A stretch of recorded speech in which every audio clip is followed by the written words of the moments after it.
Start stream.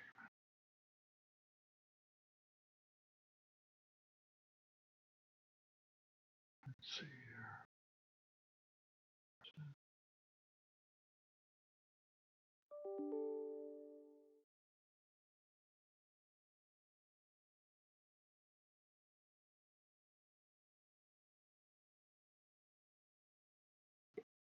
Start stream. Alrighty.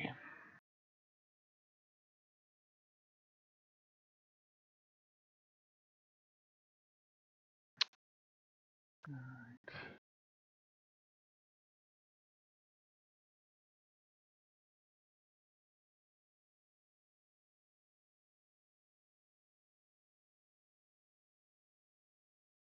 And need to minimize this.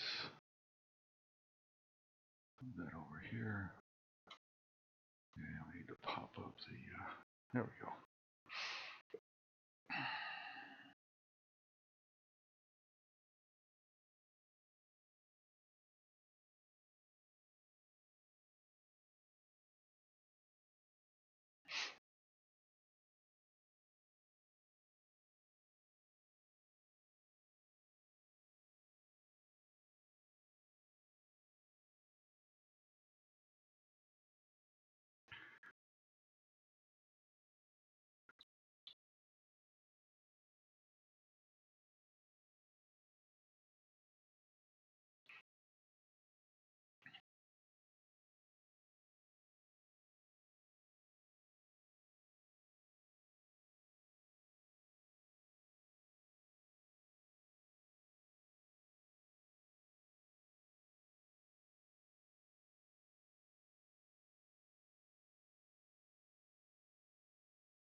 Yep, it's like watching paint dry.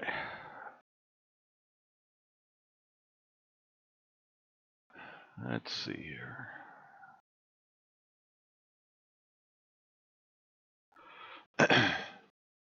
Let's take another one of the moon here. See how much it's moved.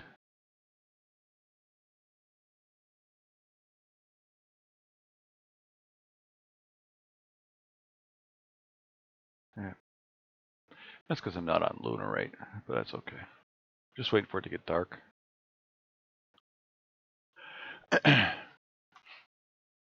Let's see. I need to bring that up. Nope. That I need to close. Discard. Close. I need to put this up. And right. There it is. Okay. So my audio is right here.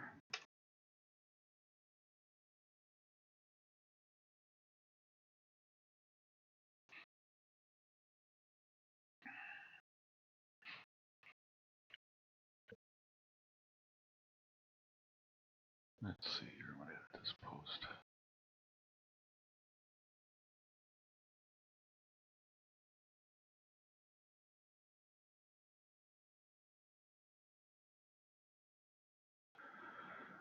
All right.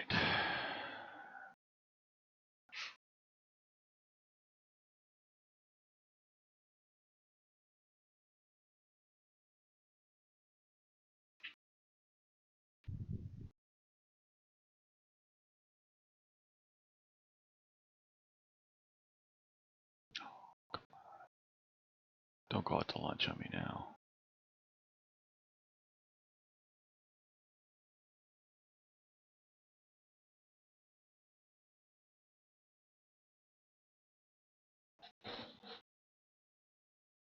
Yep, it's gonna lose it. Stupid thing. Yep, lost my communications.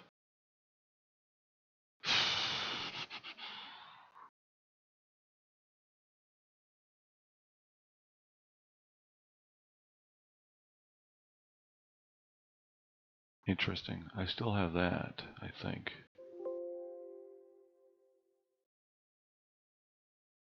Yeah. Still got that one.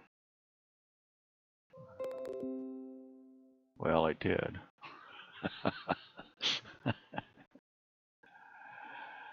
Oh, man.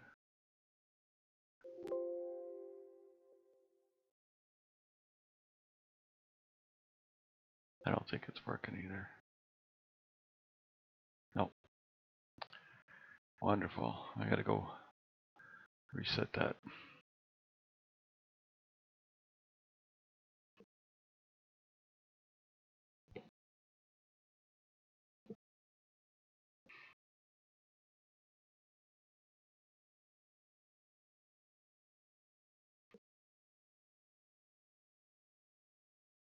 Wish there was a way of resetting that remotely. Yeah, things going out to lunch. All right, I'll be back.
All right. Had to go dink around with the cameras.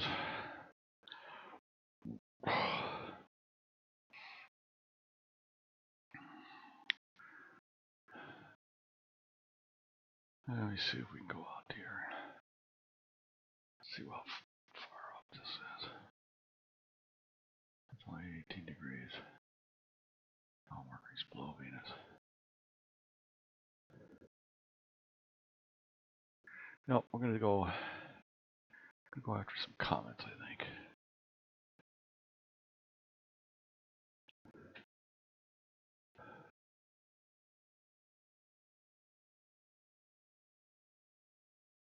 I have to wait for the cooler.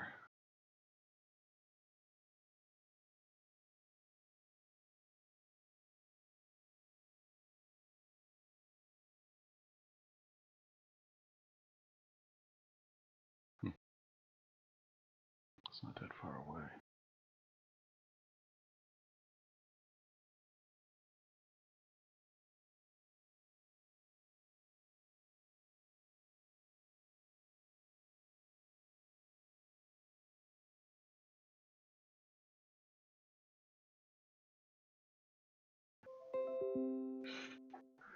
All right.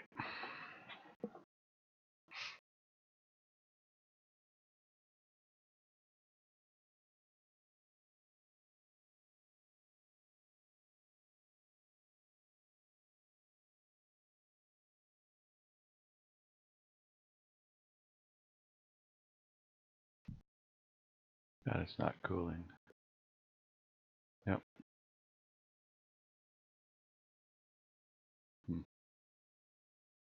Want to cool? Let's abort it. Let's abort it. I want to turn this on and go.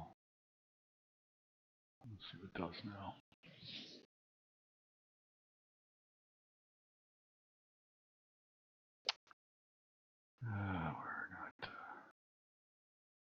We're not really working right tonight.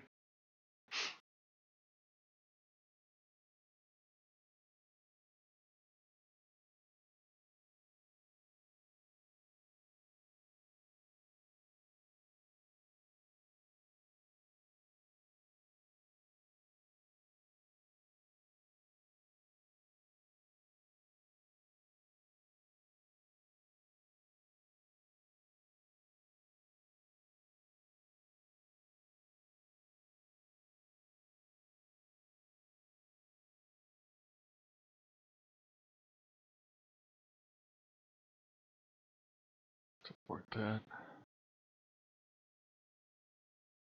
Take 1 minute to warm it back up. I've got to figure out what's going on with this camera.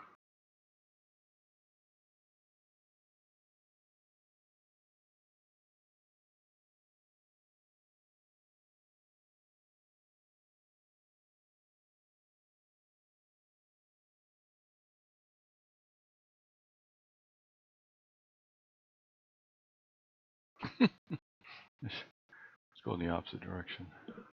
Interesting.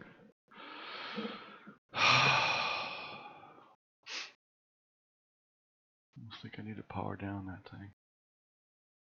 Let's abort that.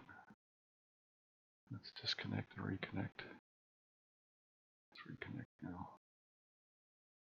All right.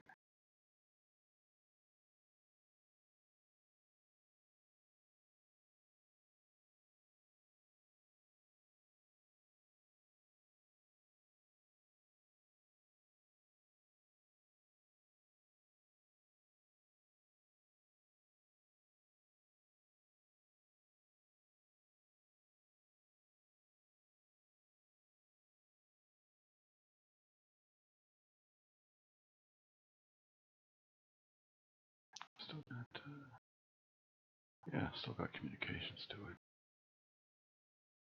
Why is this not cooling down? No.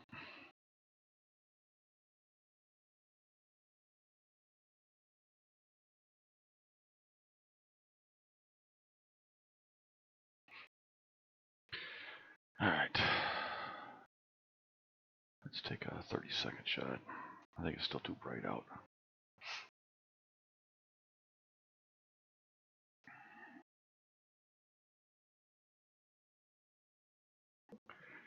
I'll go get my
Yep.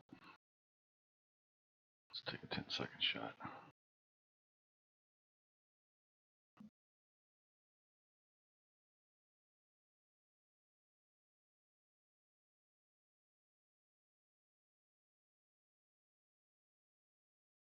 You know, look at that.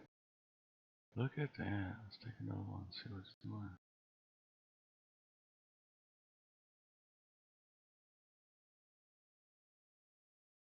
Let's connect.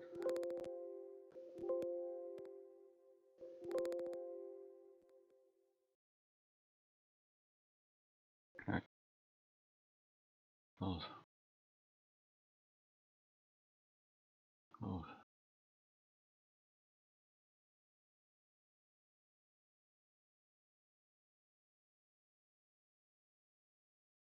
Yeah. This is not.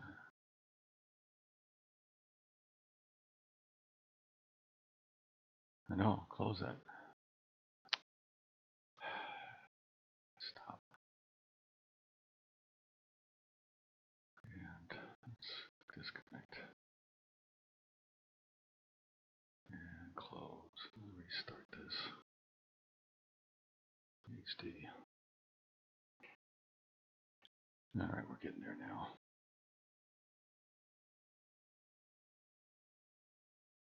Yeah, let's connect everything. Alright. Take a look at what we got here. Guide star. Start tracking. Pull up our focus.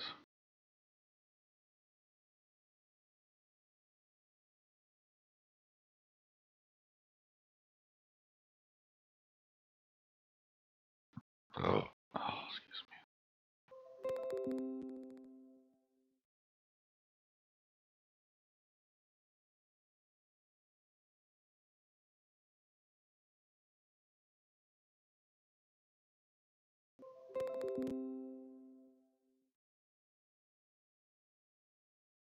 Why did my Gemini come up? That I don't know. Alright, let's start this thing, see what it's gonna do. Focuser 154.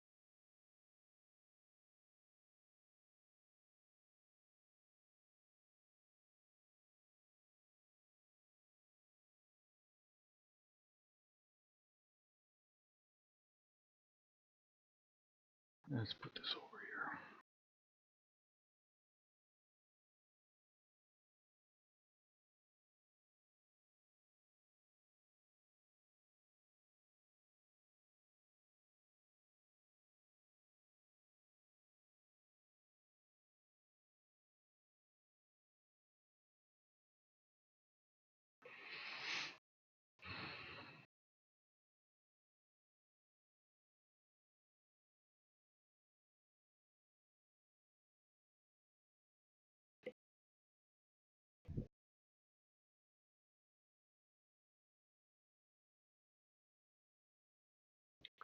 Alright, let's do a file. Open sequence. No. This is what I want.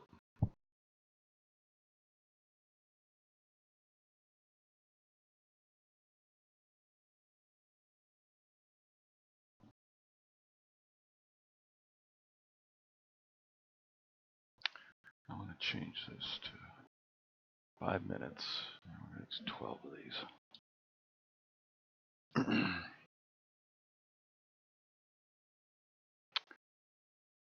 And set the gain 300.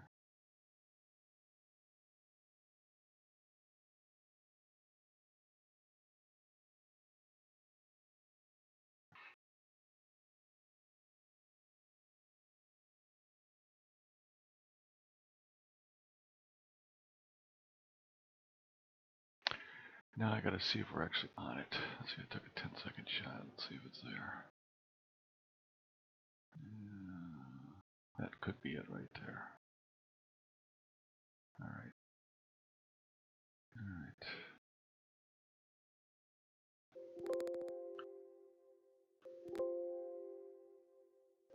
I just lost my guide star.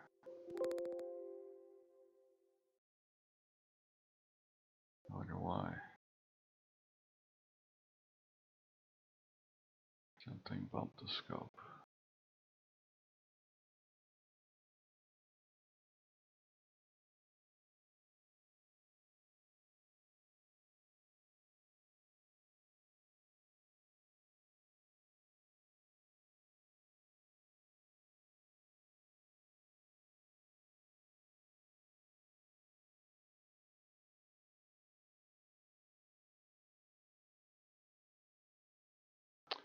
Yeah, something bumped the scope, alright. Yeah, bouncing around.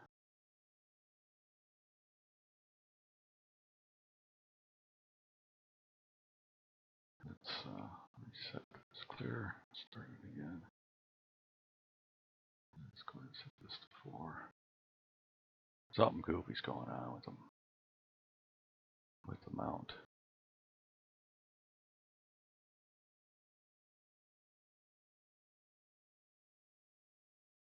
What the hell's going on?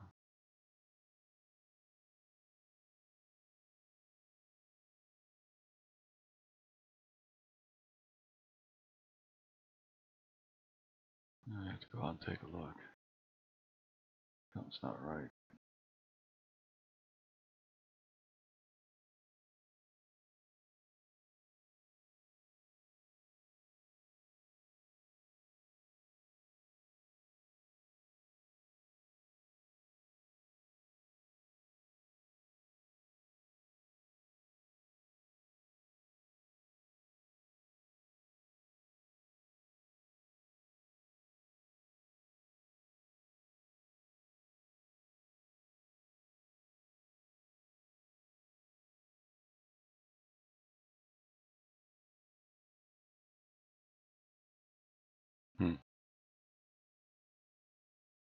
It's 2 in about 2 minutes.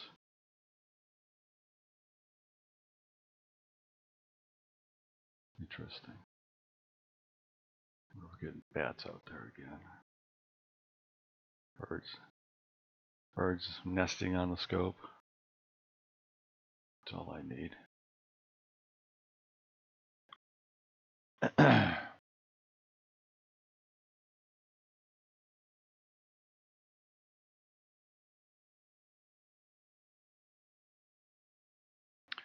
I need to get my infrared camera. That's all there is to it. I need to get the infrared camera.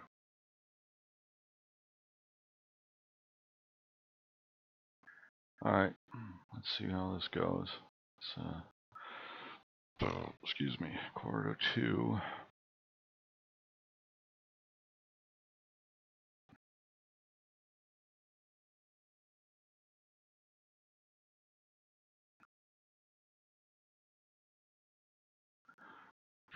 5 minutes at 300. Well, let's take one, see what happens.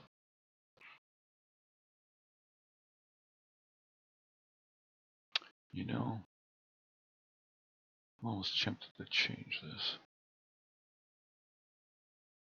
No, I'll keep it.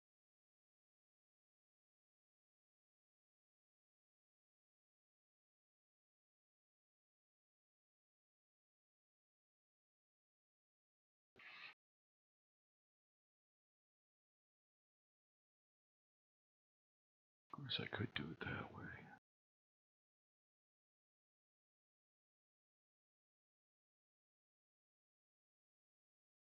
I wonder how that would work out. It'd be sorted by target name and date. Now, let's not change how I'm doing it at this point. Yep, we're ready to go. Let's take a shot, see what happens.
Must be below freezing out there. Let's see. Let's see what the weather says. Nope. Actually, I should check my thermometer outside actually says it's 32 degrees, so we're right at freezing. That's the one on the porch.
Hello, somebody's watching.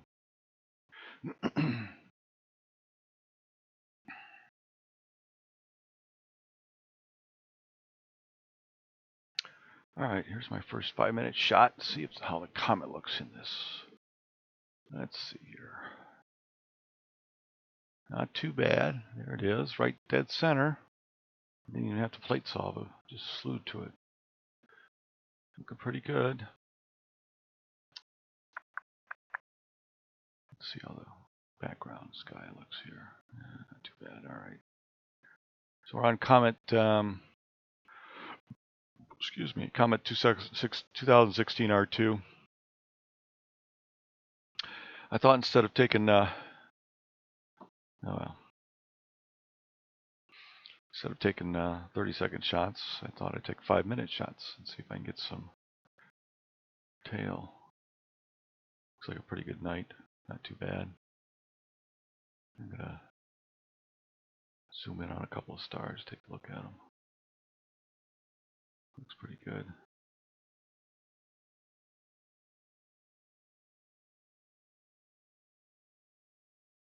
Little bit of tail. Little bit of tail.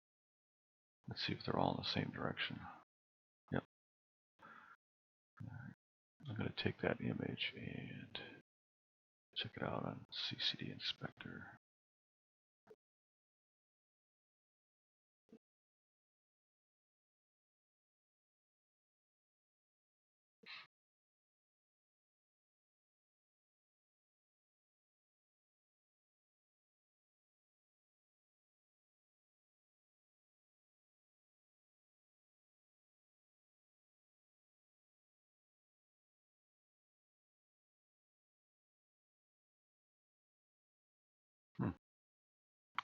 There it is. It's right here. 322. I'm going to pull this one up, take a look at it.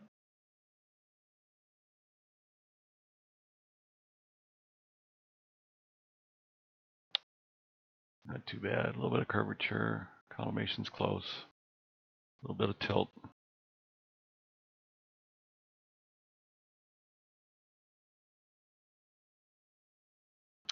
Looks pretty good, actually. Ain't touching it. Leave it right there.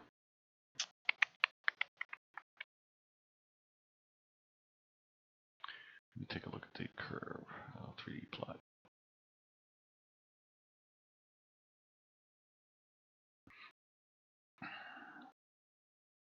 Not too bad. It's actually curved opposite of what I would have expected, but it's not too bad. We're in good shape there. All right. So there's the comet. We're on our second exposure. 5-minute shots.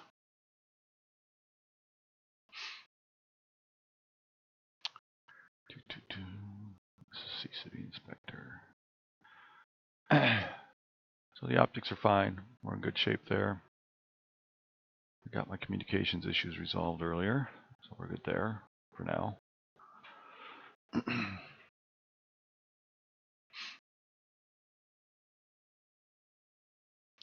This is Comet 2016 R2. It's about 13.5 magnitude. And I do this every evening. Get a quick look at it, where it's at. Then I go on to my other objects.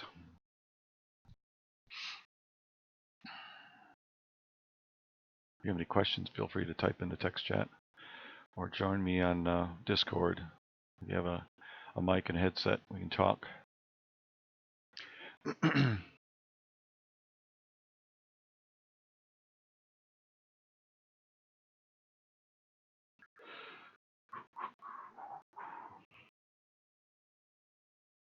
Got 40 seconds left in the second frame.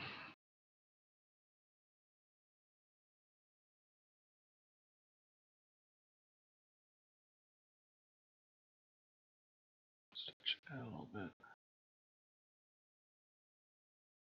Right about there. Yeah, a little bit of tail there. Might look pretty good once I process it. We'll see. I've been taking short exposures in the past. Now I'm taking some long ones because it's getting pretty dim. And it's not moving a whole lot anyways. It will move in this 1 hour, probably about 1 or 2 arc minutes, but that's about it.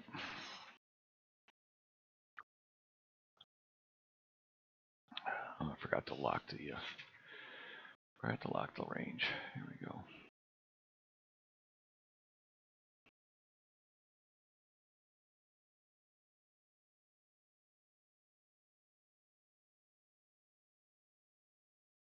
Oh, you can tell it's finally, twilight's finally just starting to disappear because this background looks better than the last one. That was the last one at the same gain. So the background sky is finally getting darker. I started a little early. I know its twilight wasn't quite gone yet. I'm assuming you can hear me. Actually, I could check myself, I guess. All I have to do is unmute this. Better than the last one. Yep. Okay.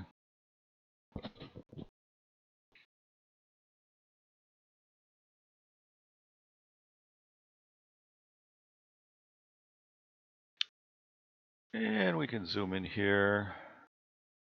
Take a quick close-up shot. That's the comet right there.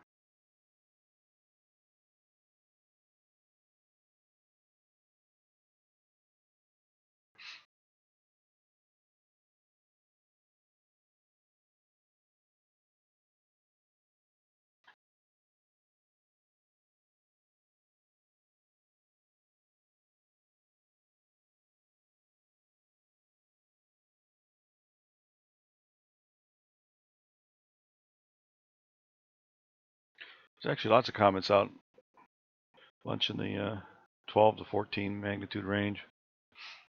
This one's above the moon, a little bit north of it, up near Auriga.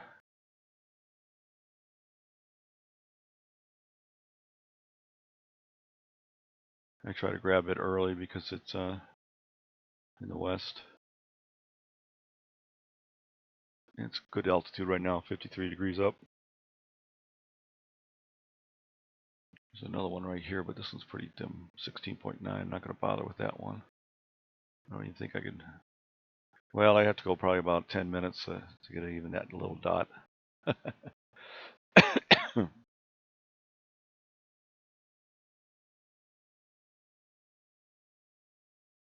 see where Regulus is. What size? We are on. He's still on the east side of the meridian. Okay. I have a sequence to go through. Oh, here's another comment here I forgot about. This one is 18.9 magnitude, so we're not going to bother with that one either. I have a sequence set up to go through this stuff in one night. There's a couple more comments. 18.8, 17.4. Oh, here's another one's rising here. 18.6. Not going to bother with those. As you can see, I have them on the Sky software so I can see them. I check out their magnitudes as they come up. That reminds me, I have to download the data from the Minor Planet Center again, because there's been some more discovered this last week. Some supernovas too. And actually, there's a supernova I may go after tonight, which is up here in the north. I have to remember what the NGC object is. Here's 2017-01, which I took many months ago. It's now 17th magnitude. So that one's pretty slim. If you guys have an account, you can type into text chat. If you want to talk to me with a headset and mic, you can. I have the audio server right here,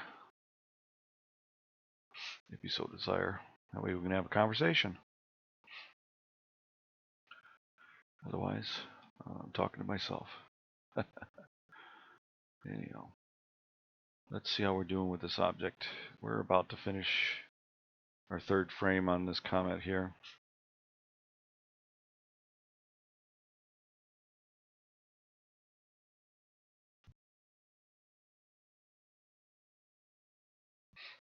That reminds me, I want to pull up another. Let's pull up this one here. I want to take a look at this one.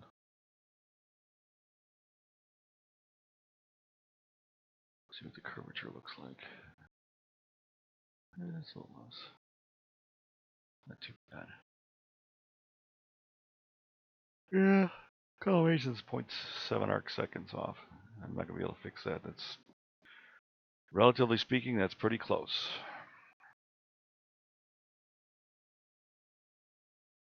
All right. And the third one is up, so let me open that one.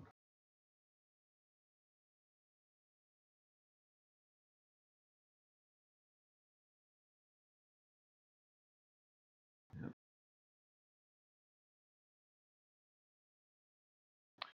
Yep, it's really sensitive to the conditions. It says I got 3% tilt, but it's varying all over the place based on the sky conditions, the seeing conditions. We're still pretty good here. And we got, yeah, see that just changed. So this tiny little variability is all in the seeing. Let me see if I can sum these up and do them all together here. See what the average is. The median. This first one's kind of bright.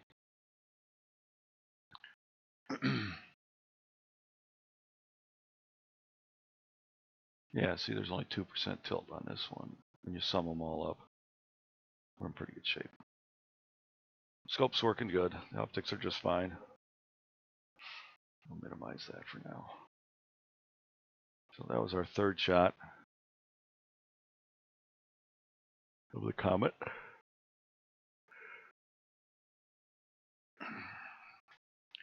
If you guys log in, you can text chat, and there's a chat window on this for this streaming video. You can type in there, or you can come to my audio server and chat with me via audio. We're working on Comet 2016 R2 again tonight. It's usually the first thing I work on.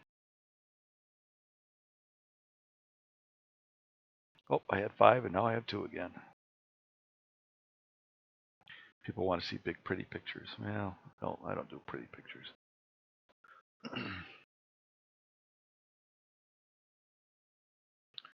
This guy's... It's okay. Alright. I had some anomalies by tracking earlier. Looks like it's settled down though.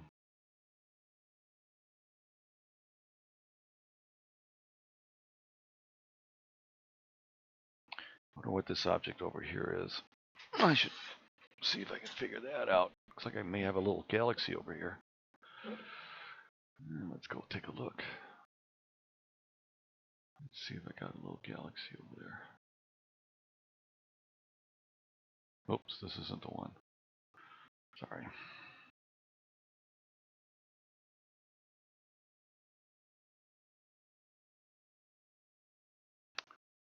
(2016 R2). There you are. Find. Center. Alright, let's scroll in here and see if we figure out what's in this field of view. Let's see here, what do we got? Those 3 stars there, that's probably those 3. Right off of here is another fuzzy. And it probably is that fuzzy right there. PGC 2065632, 16th magnitude. So that's probably what that is right there. So I got a 16th magnitude galaxy sitting here.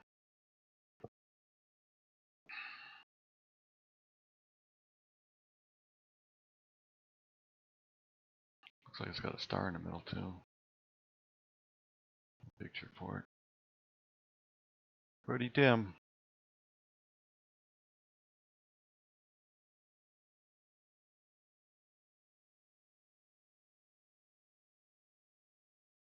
How many two of these guys are?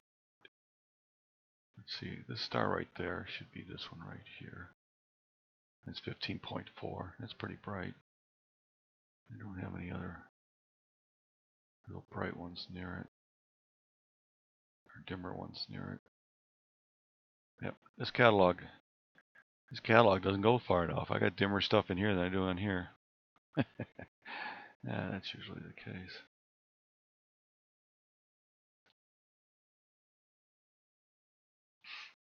Alright, let's see. We just finished our 4th one.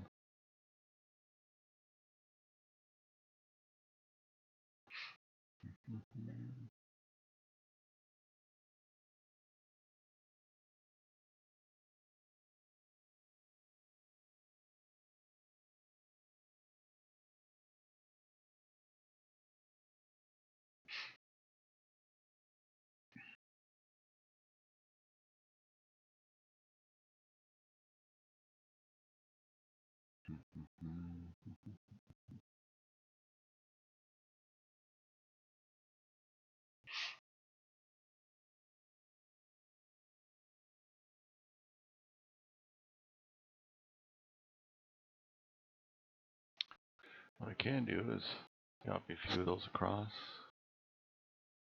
Let's see, where are we? This one right here.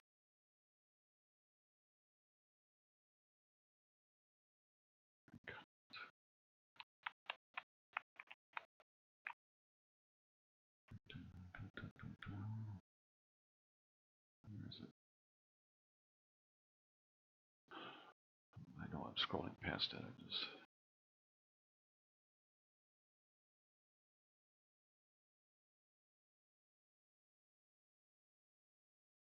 Oh, wrong ones. I need to go here.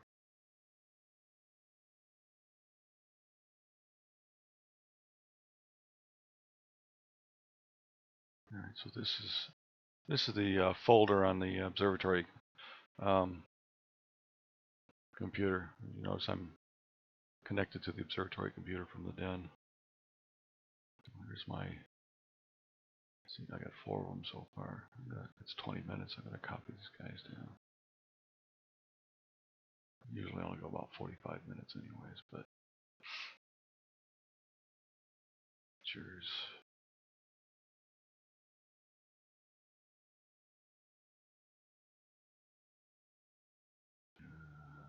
Yeah. 18th. That's not exactly what I wanted to do. Let's go back to view details. It's easier to see this now.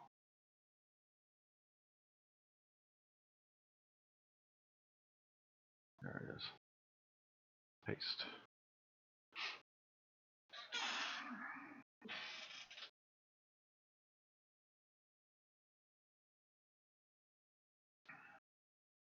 Copying the first 4 images down now. I'm going to throw them into PixInsight.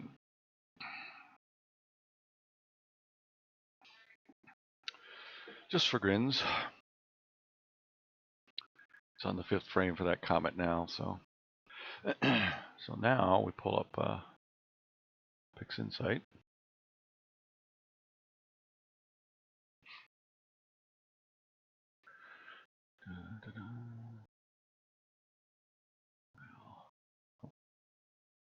Let's go to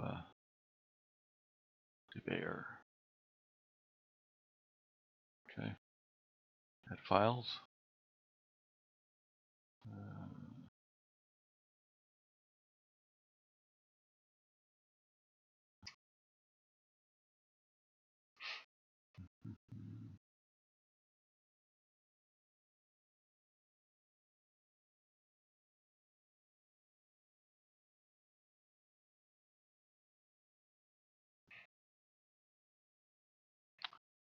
Select folder.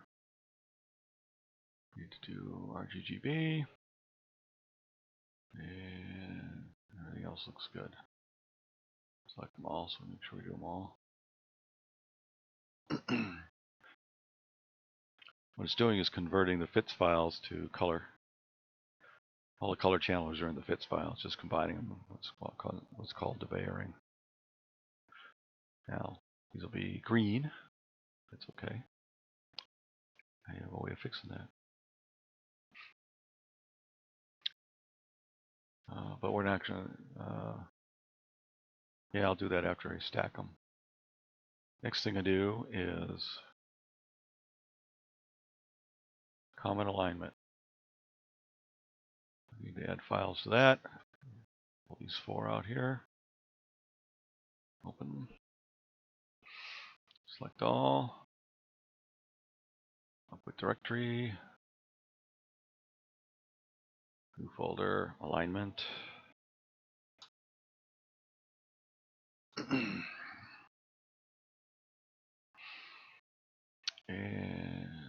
install and execute those. Oh, that was silly. I didn't do that right. Have to do them again.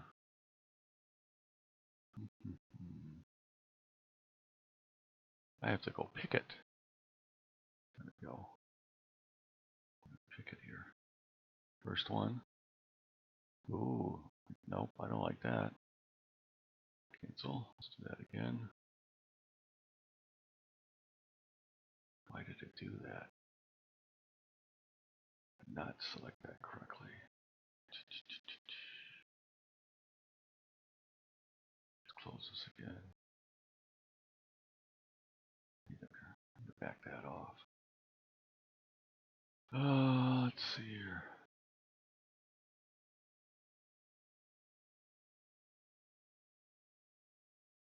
Let's start with this one. Wow. It's doing weird stuff to me here. Never seen this do this before. Interesting. Which one is this one? 2047. This was 2052. This is the second one. Let's do this one.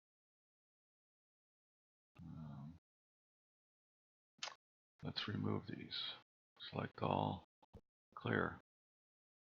Just bring them back in again. Add files. I gotta make sure I can remove these. These aren't alignments. Not aligned.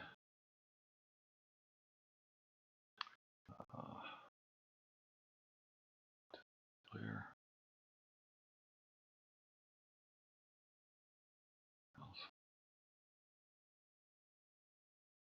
Delete those. Back up here, add these back in. Need to pull this first one up. Put this guy right there. Boy, he doesn't want to do that correctly. That is not the point of intention. Looks like it's actually locked on a hot pixel. Well, that's not good. Alright, maybe I'll do this separately. Pull up this one. I'll lock on this one. That one worked.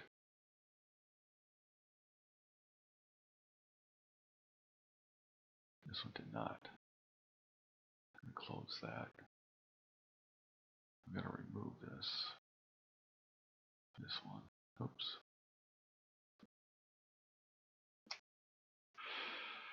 Oh, all the fun putzing around with stuff, eh?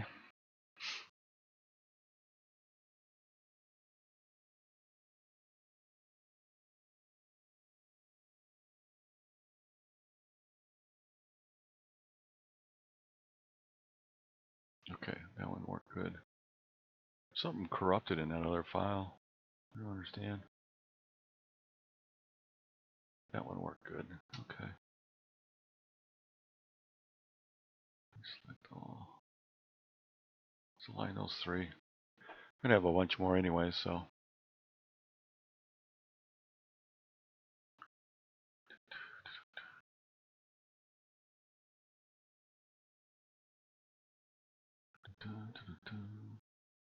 All right.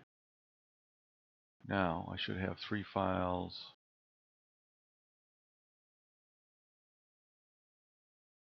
For integration.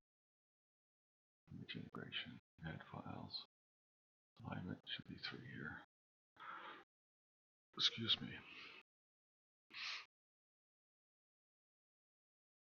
Boy, the sign is giving me a hard time tonight.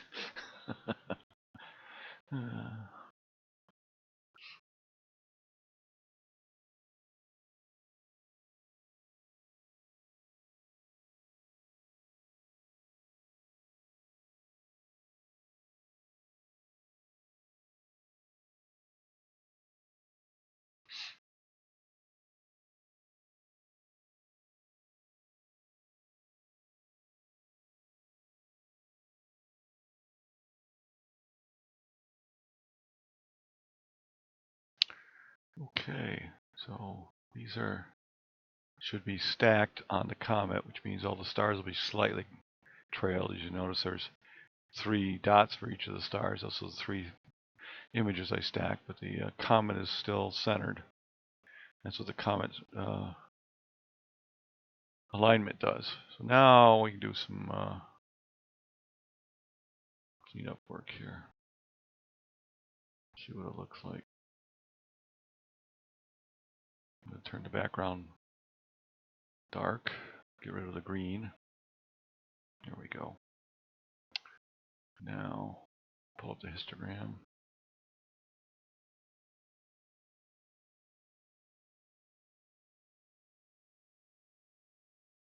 We can close these for now.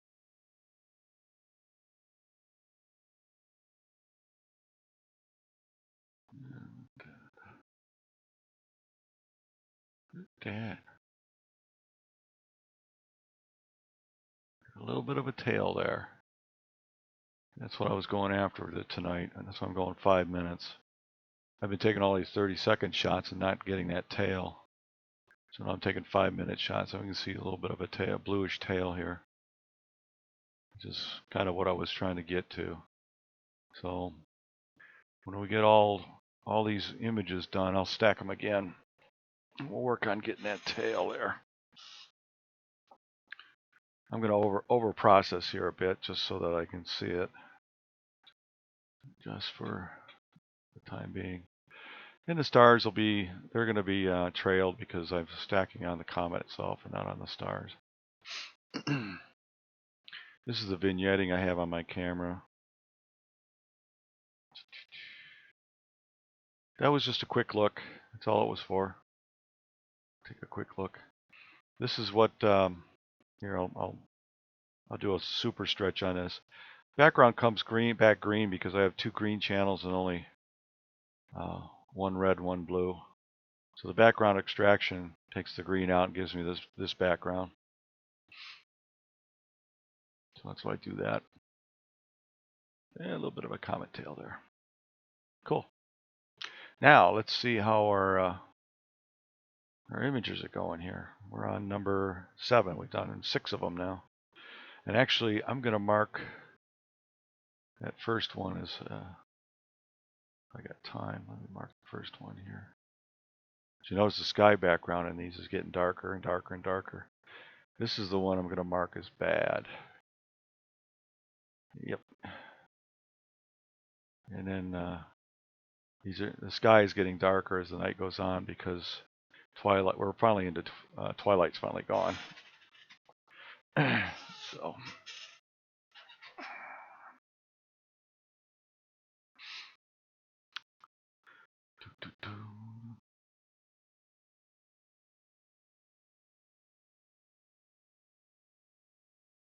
So let's see here. I can. How many we got over there? Let me take a look again.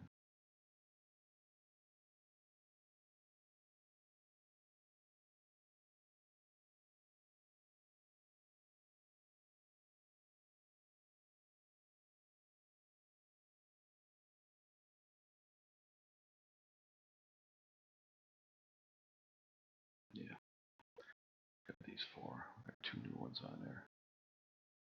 Copy them across.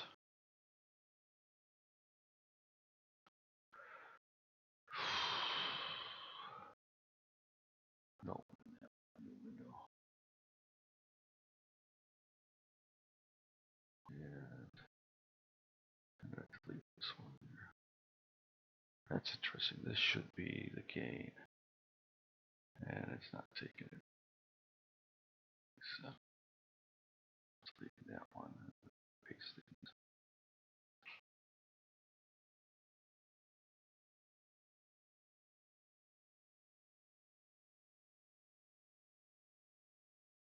Okay.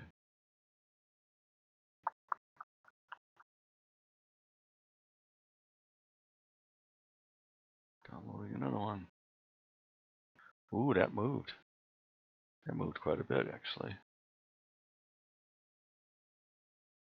Here you can see them moving here. Yep. Actually is moving.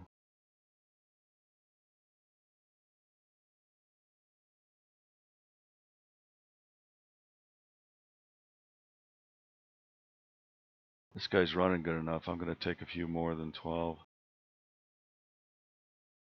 I'm going to take 18 of them total. That'll be an hour and a half worth. Because the first few are still with twilight. We're getting some nice dark sky now. And I'm not that far from the moon either, so the moon's a little bit on the bright side, even though it's not first quarter yet.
Let's see what we got here.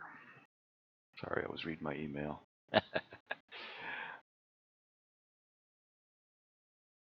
Oh, well, that was crazy.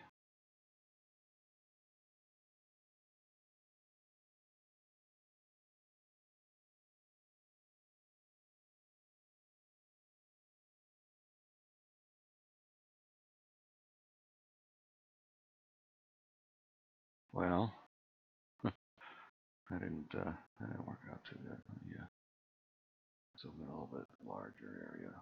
So small. There we go. There's the comet right there.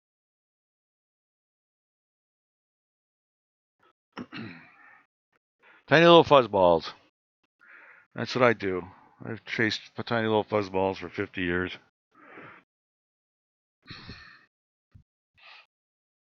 Either visually or with scope.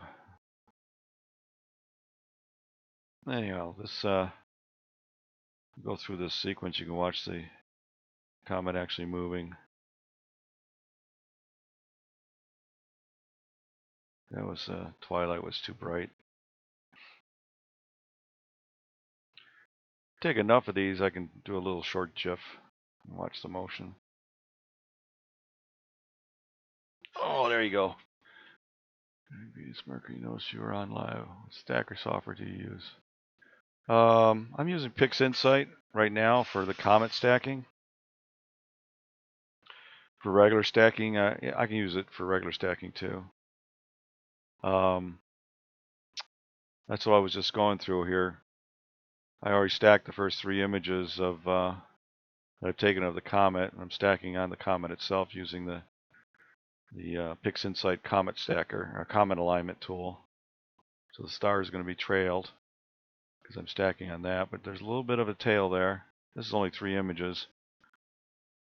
I stretched it really, really high so we can get a little bit of view of it.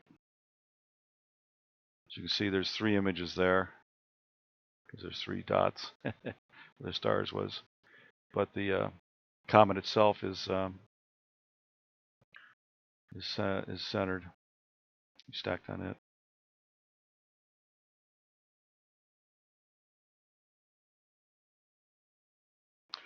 I actually have dark frames I could use on this too. So, but there's a you can stack in this tool, or you can stack in DSS. If you're doing regular DSO, deep sky imaging, you can stack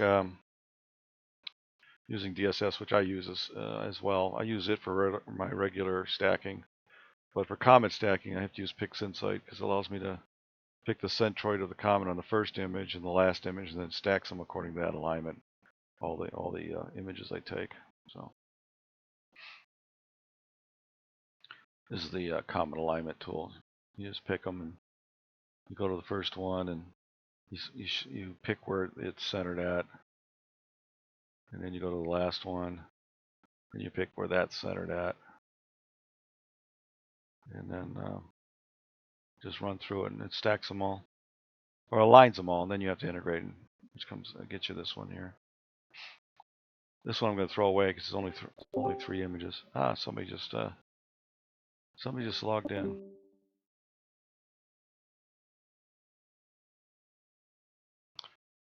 I don't know who that was. Huh. Somebody else that I don't know.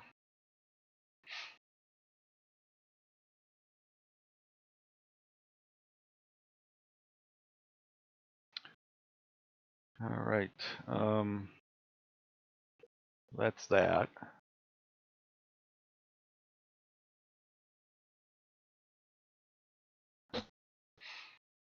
We got 7 frames done. We're on the 8th one.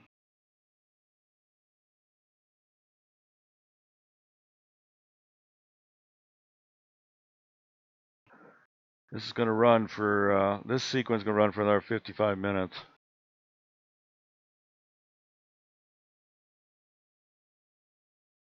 So we'll be well past 10 o'clock. Then what I'm going to do is I'm waiting for the Leo and Virgo cluster to come up, and I got a sequence of that I want to like 10 objects. I'm going to have it run through for the rest of the night automatically, hopefully.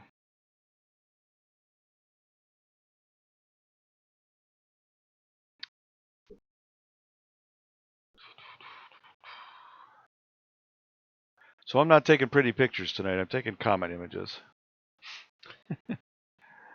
But I'm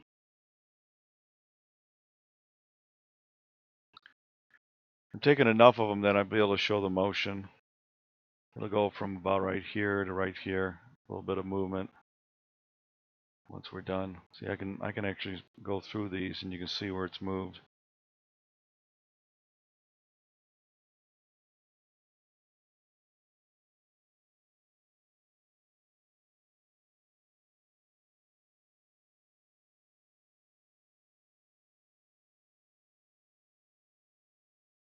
I can even zoom in a little further. We can show that motion.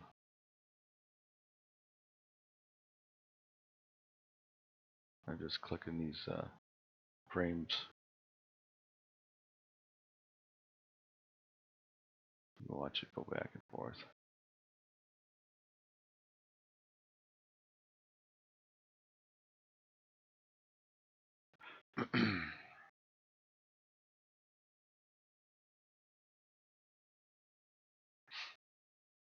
This is the boring part, actually. It's just waiting for a sequence to finish. Especially when everything's working, you can just walk away from it and let it go.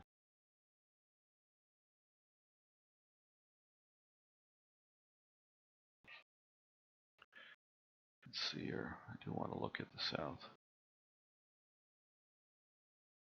Look at how much it's moved since I started the sequence. This is where the scope's looking right now. The object, the comet has moved from here to there in the last 30 minutes, last half hour. From here to there.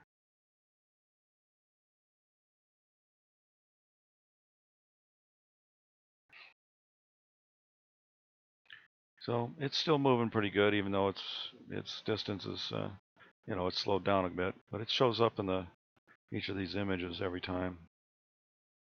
We've got another frame coming in here in 2 seconds. It will have moved. Yep, it's moved from a little bit there. Again, I can scroll through these.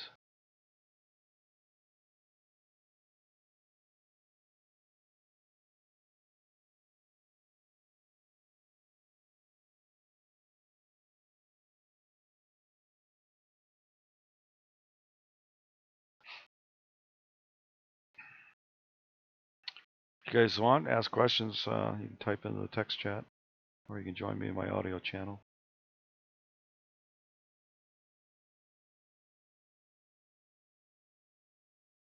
The other thing I was going to do tonight, a little later, let's look to the east here, is I've got a multi-sequence set up.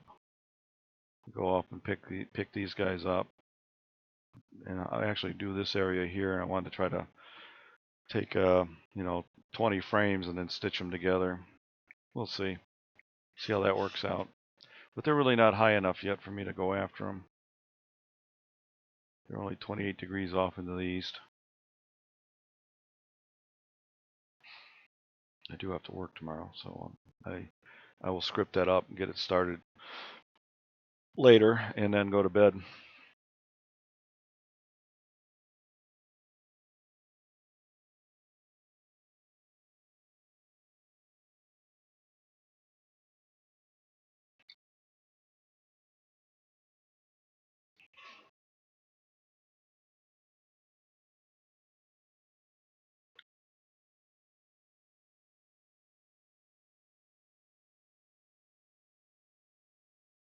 I can do either one.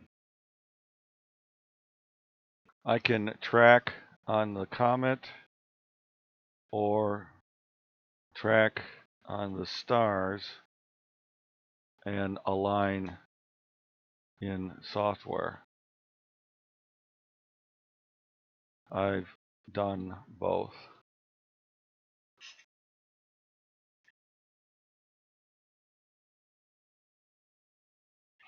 It's just easier to, on a short sequence like this, an hour sequence where they're just going to be, it's not going to move a whole lot. It's just as easy enough to just track on the stars and then align it in the software. When I follow asteroids that are moving, that are close asteroids, near Earth asteroids, and they're moving quite a bit, I'll track on those because they're moving a lot. Maybe I can show you an example of when I've done that. Let's see here.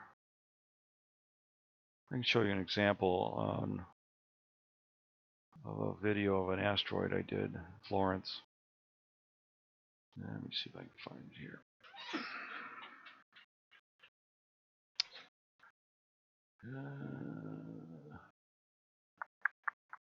Yeah, let's do this one. In fact, in this one here, I'm tracking on the comet right now. Or I mean on this asteroid rather. And I'm tracking not using the guide camera. I'm tracking using the delta, the RA and DEC delta values that were for the predicted motion for that night. So you can use that in PhD2 to track on the comet rate. So the first segment here is just tracking on the comet. As you can see, the star field's moving quite quickly. And the second part, you'll see that I'm tracking back on the stars in the second segment of this. But you can see where the original segment, it was moving quite a bit, quite quickly, so you had to track on it. And here it is, I'm tracking on the stars only, and it's just going to traverse through. And you can see within the time period of I was recording it, it went 2/3 of the way across the field of view. So that was one reason why I decided to try to track on the asteroid rate itself in order to keep up with it. So that's very doable. The only problem is the guide camera loses it because you're now not tracking on stars. You're tracking on a star, but you're doing a delta offset on both RA and DEC of where the asteroid should be. And those were 2-second exposures, and I took a whole bunch of them. So there's an example of tracking on the stars or tracking on the asteroid or the object of interest. So that was from my YouTube channel.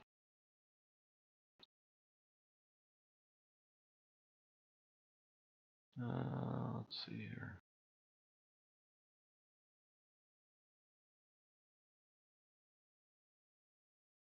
Okay.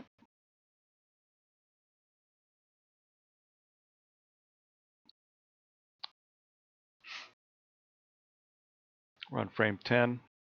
Just started it. I now have nine good frames.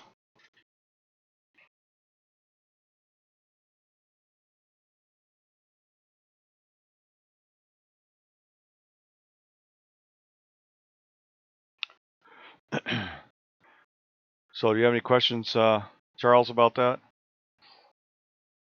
I show that video kind of shows both tracking on the object or tracking on the stars and letting the object slide through the field of view. So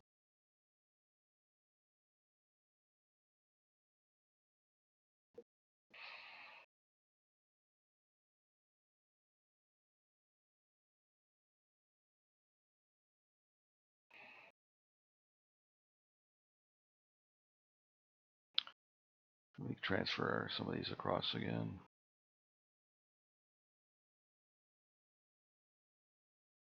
I got those three. Let me get these last four here. Copy. And go to the other one here. And paste.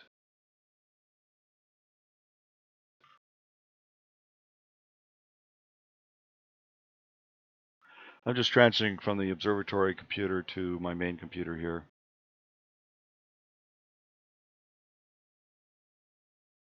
Correct. I'm tracking the stars tonight, and I'm using Picks insight to align on the comment.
So, any other questions while we're working on this?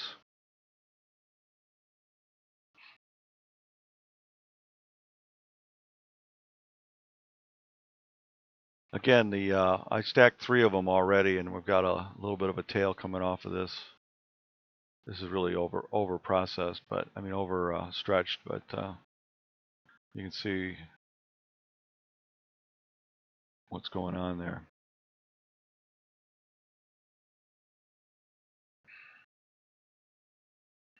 And I'll do 18 of them.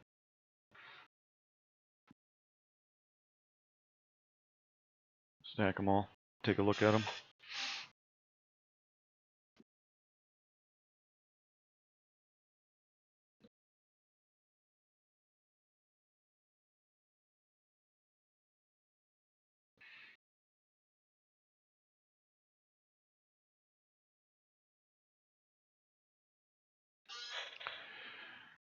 Those are interested in what I was talking about in my audio channels right here. Slide it over here. See, I'm in the Northern Cross Observatory on Discord. I'm in the room called Streaming Observatory, and I'm talking in here. There's nobody else in here with me, but if you had a headset and mic, you could actually join me and talk. I'll put this back over on my other screen.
The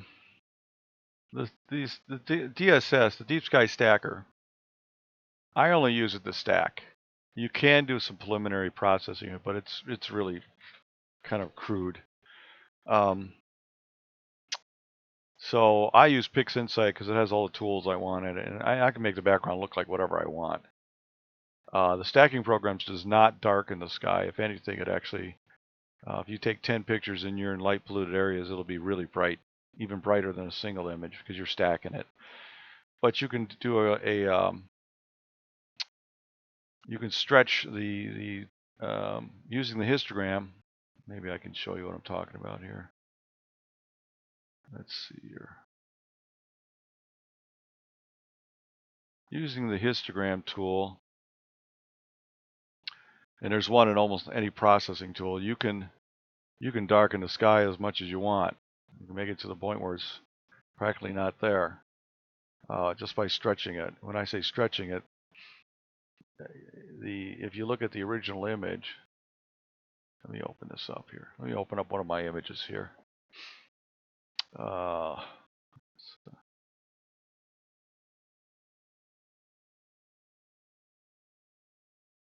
I'll open up this guy.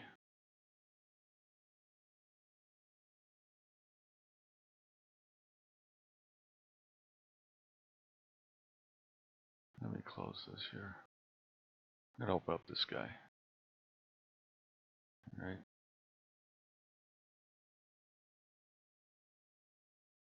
Now see, that guy's actually kind of purple. And I can stretch this so that it isn't quite as purple if I want. Or I can make it really purple.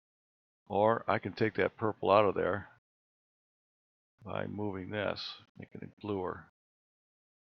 Oh, that purple's in there because of this red, so I'm going to move the red back a little bit towards the green. And then I'm going to bring the blue. I'm going to bring that back towards the center of the red. So the color balance is a little better, right? Yeah, I can go like that. I can change the background color. I can do all kinds of weird stuff with software. Okay.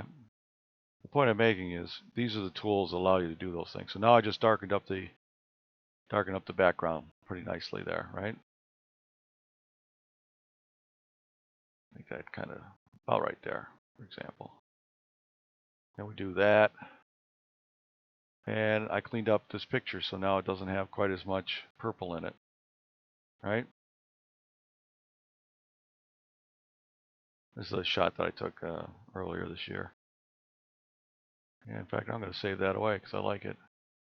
Save as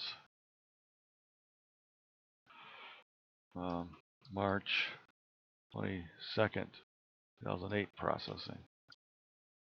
Yeah,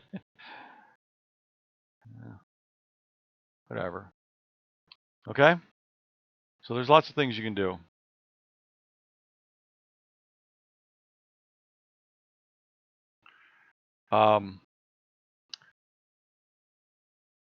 You use this histogram and another tool called curves to basically do things with these. Okay, let me bring the curves up on this image I'm messing with. I can look at these. See those? I align those 3 color channels a little bit better. So in the curves now I can stretch it more, darken it up.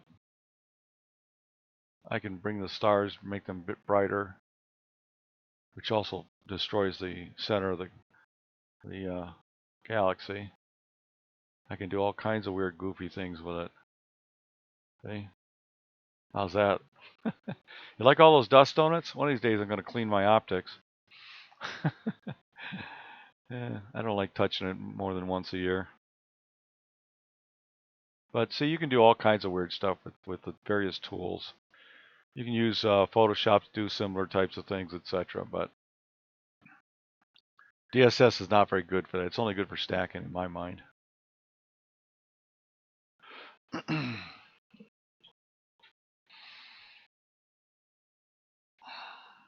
right. Nope, I think I just lost my star. No, it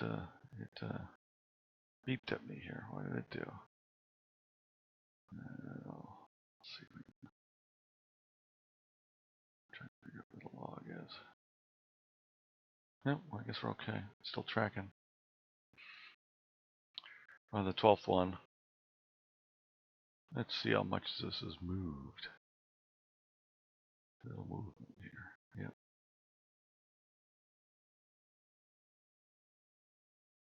You can see it slowly marching across the screen here.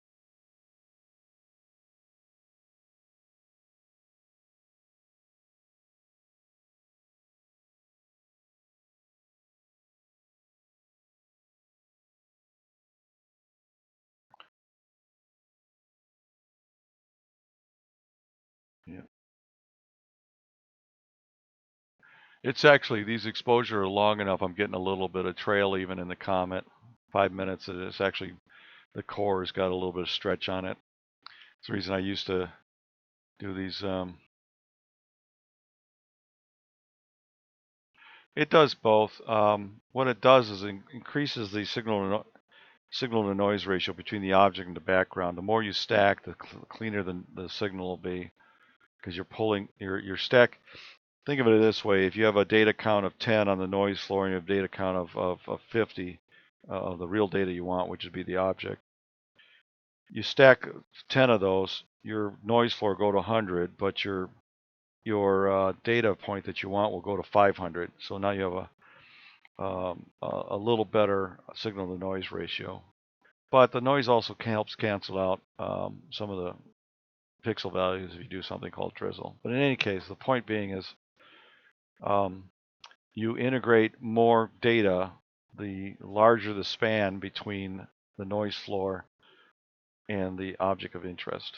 There was 400 counts in the example. It started out 40 counts apart. Now they're 400 counts apart. So your object's getting brighter and your noise floor is not moving as much.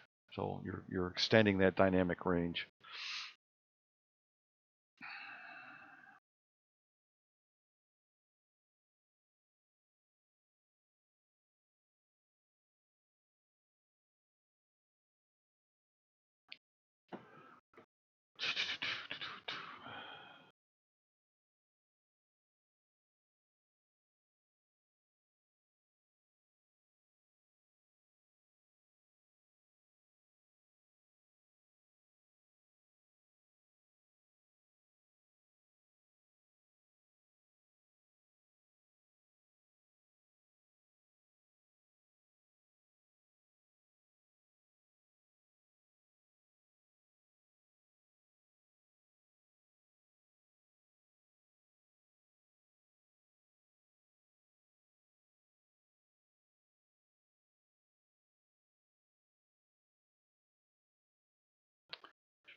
Oops.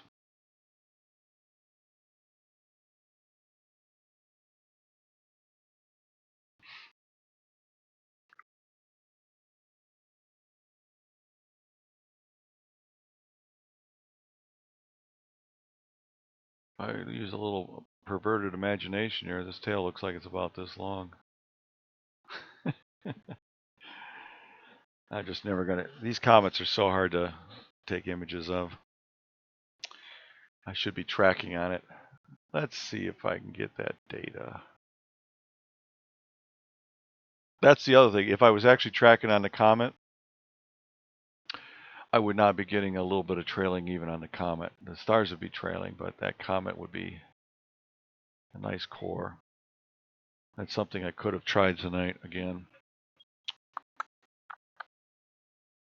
I don't know if I got the delta rate, do I? Let me check. Let's find that. Let me take a look and see what we got here. Yeah, I do got the tracking right. I could have done that tonight. I could still do that, as a matter of fact.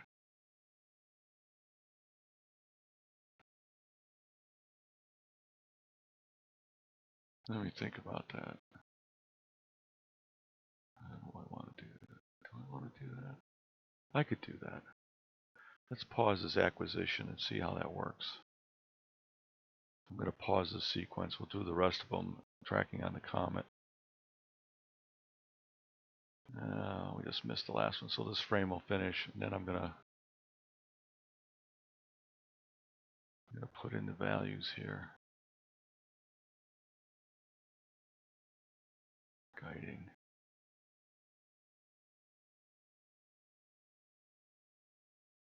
Where was that?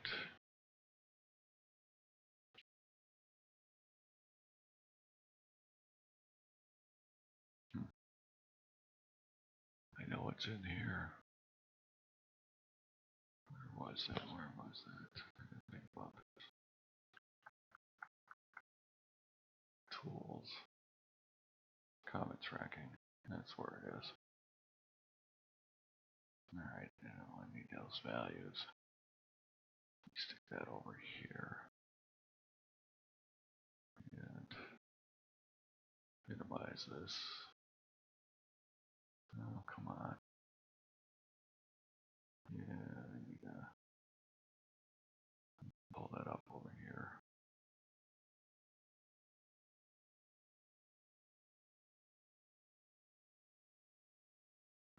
Let's do an enable here. Oh, what did I just do? I just took the window down that I wanted. All right, here we go.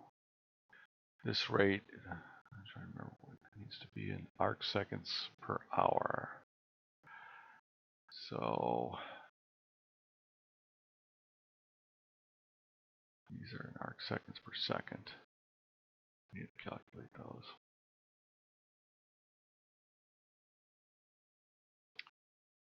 So this value is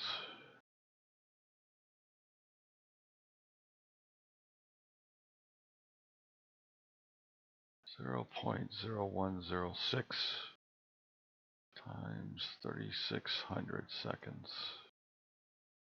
38 arc seconds per hour. Yeah, 38 arc seconds per hour. So I put in 38.16 for that. And then the other one, let's clear that. That's going to be 0.0093 times 3600 is 33.48.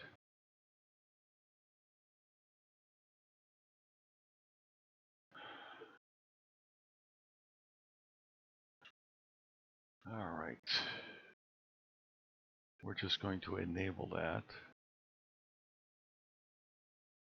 It's active. Let me see if my tracking will work on that.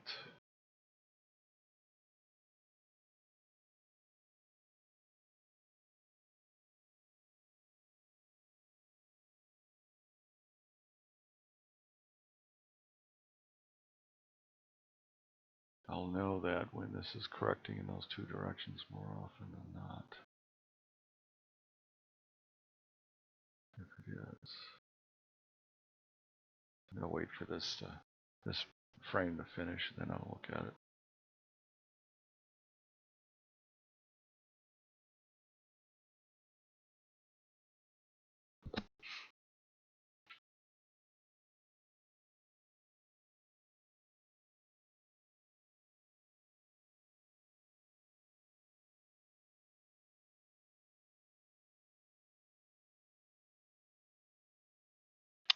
Ten seconds for this frame to finish, and then I need to look at this again.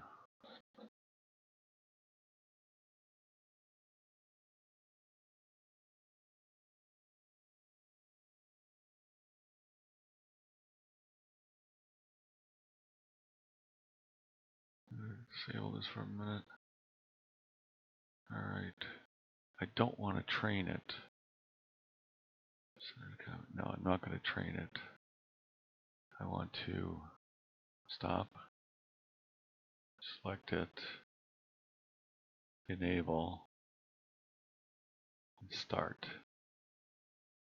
Let's see what it does here. This ought to slowly march. Alright, we'll start our sequence back up and see how that does. See how that works.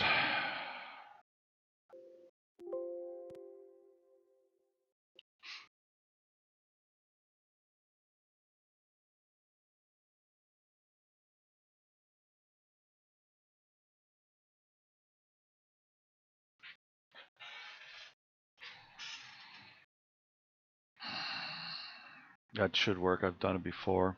It's just been a while. These stars will end up being slightly moving, whereas the comet should stay exactly there. If those rates are correct, and if I did that right. Let me check the help and see if it's got sense.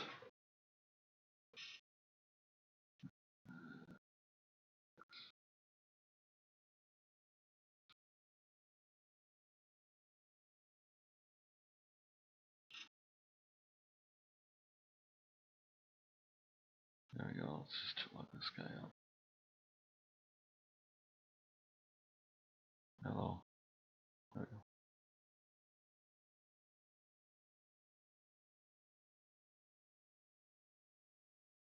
Yeah, that's one way.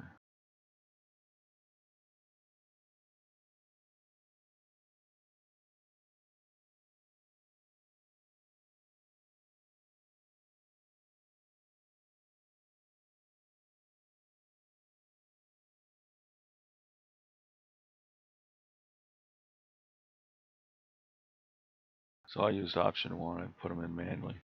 That's it. I'm using an old Sky software, and I know there's a better set of planetarium programs that integrate a little bit better.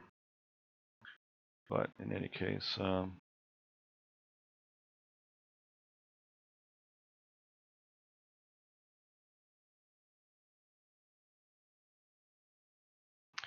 yeah, you just add these and enable them. If you want to actually train it, you can do that as well.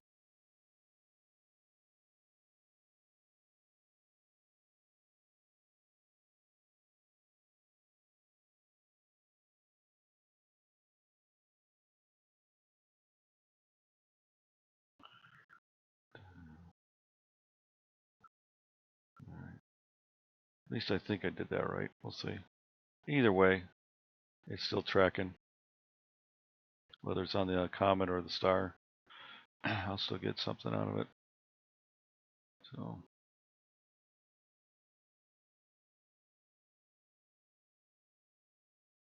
we'll minimize that.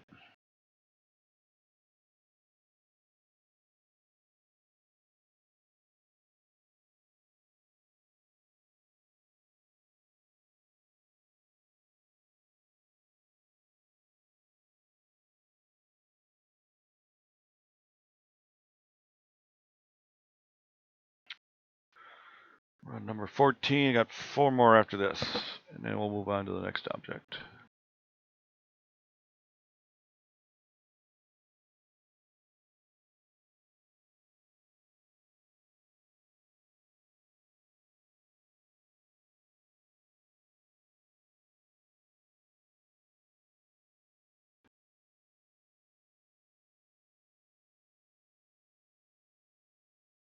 Yeah.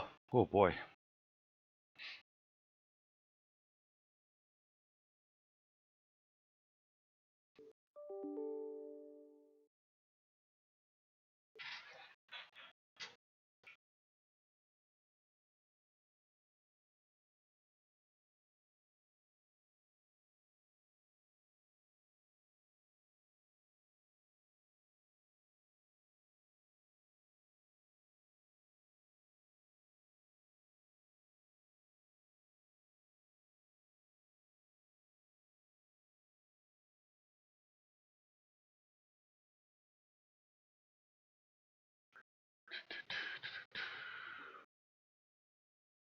I lost my email list. Real busy tonight. Marcos. All right. Any questions?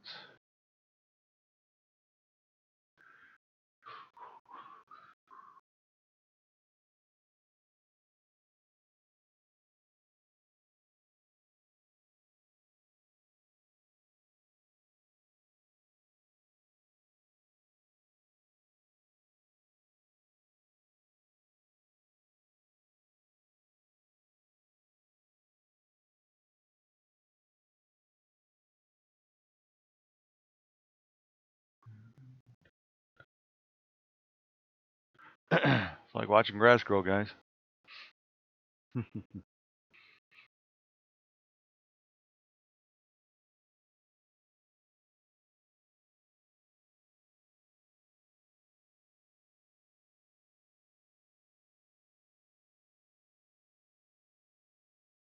That's the comment right there.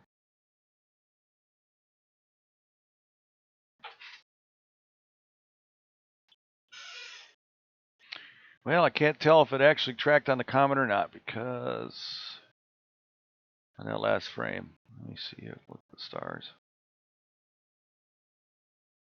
Yeah, can't tell.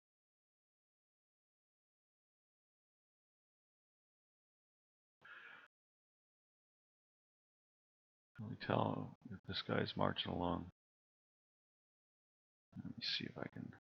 You have to take a few more frames. Now it looks like it moved on.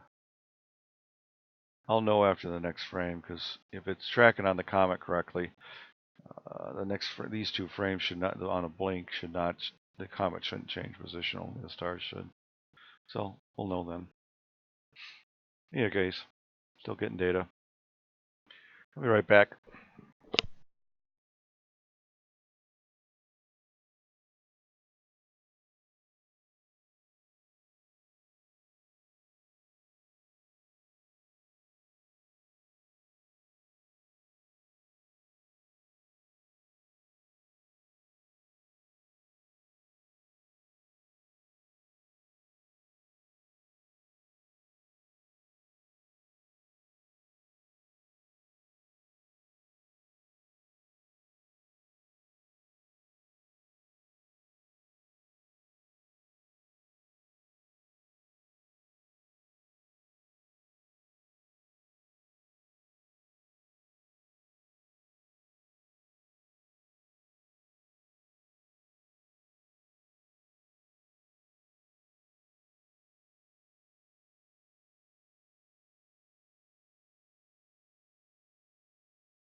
All right, I'm back.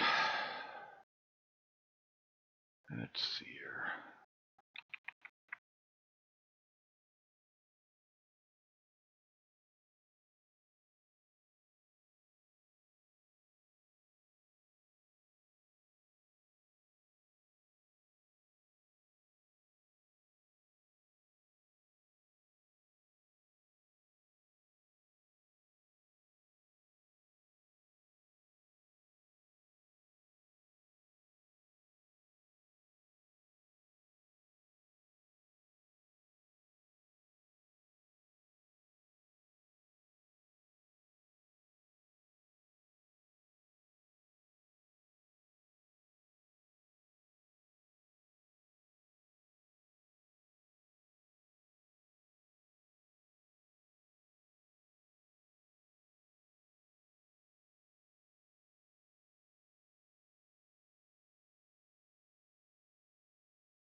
Welcome back.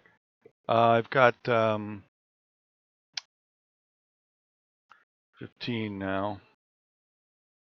Working on number 16 right now.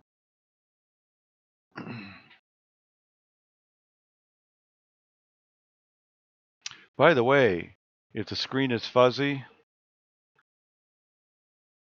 you need to set the YouTube video to 1080p down the right hand side.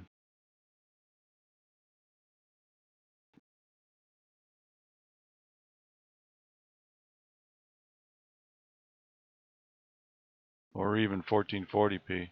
I'm broadcasting in 1440p, so folks, if the text looks fuzzy, it's on your side. It's actually displaying to you at 480p.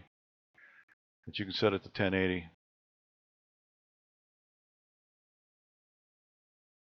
I've got mine set to 1440. And you'll notice that it's much clearer.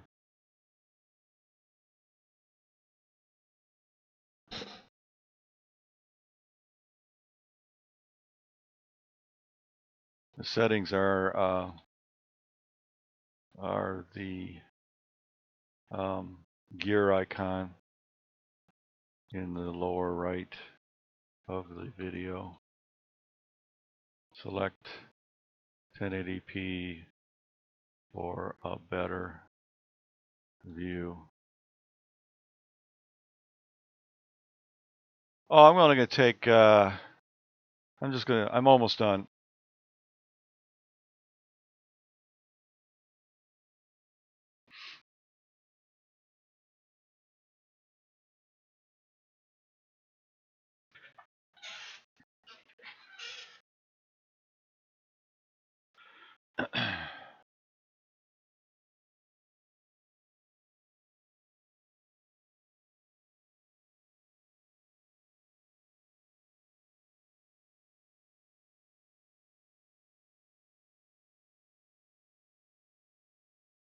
Yeah, it's tracking at the comet right now, I think, because the stars are moving. But I don't think I have the right direction. I think it's moving in the wrong direction.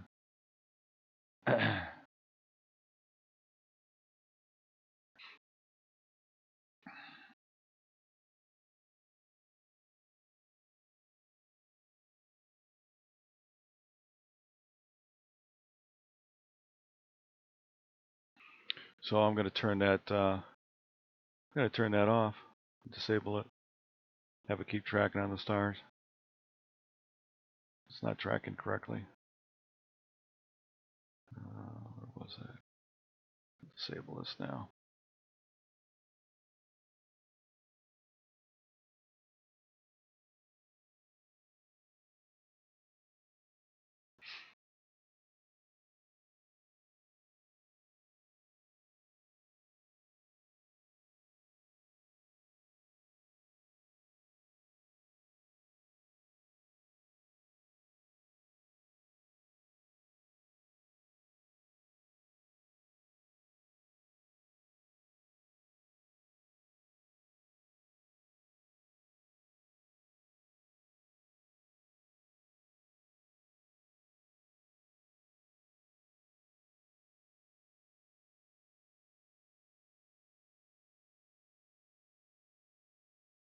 I'll have to recheck those that comet rate. The stars are going upper right, lower left, and the comet's going lower right to upper left. So I almost think they're reversed, or that data is incorrect at this point. I'd have to go back to the original ephemeris and look, see what today's data looks like.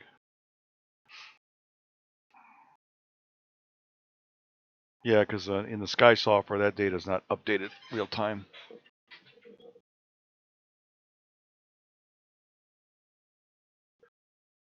The background is black and white, FITS format. You only see, if I zoom in, you're going to see a checkerboard. I'll zoom in here. You're going to see a checkerboard.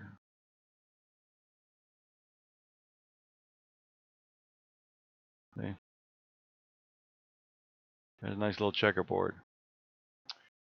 And there's pixels in here that are color, but they're not combined. So the image will be black and white.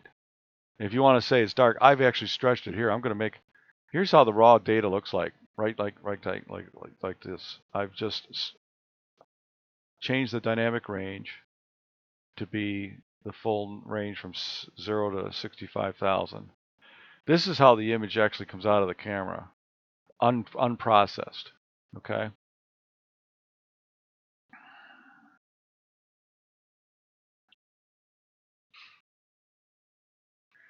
And all I've done is, for the purpose of display, is I'm stretching, there's a histogram stretch here on this tool, so I'm stretching it so I can actually see the object.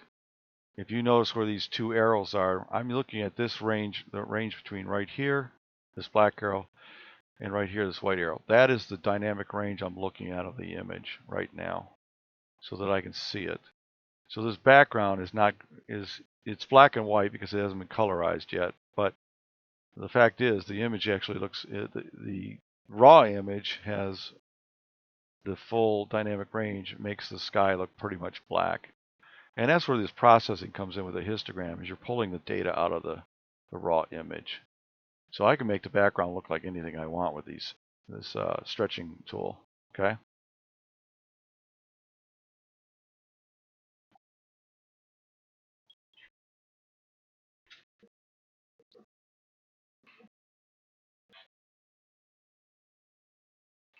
But that's just for view only for while we're acquiring it. So I'm just looking at this small segment right here of the data set.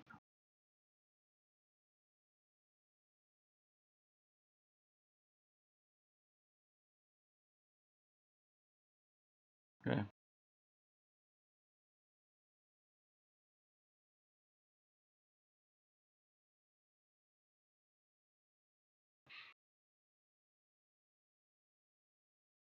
That's the best way I can explain it. But in processing, I'll convert it to color. Then I'll do what I did before with the histogram in PixInsight. Like I showed you before, you can make this look as dark as you want.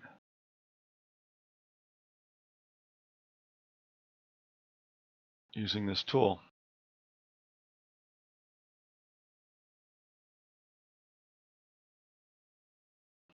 Okay. I can stretch it so it's real bright.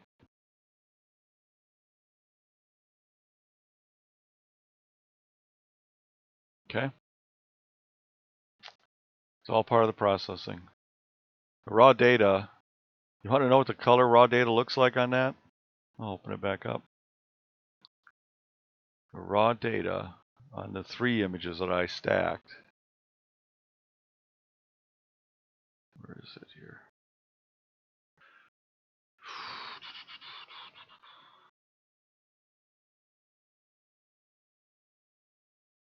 There it is.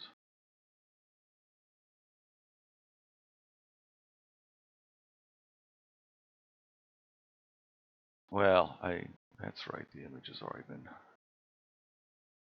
it. So here's what one of them looks like in raw. It's this green thing, right? That's the raw data.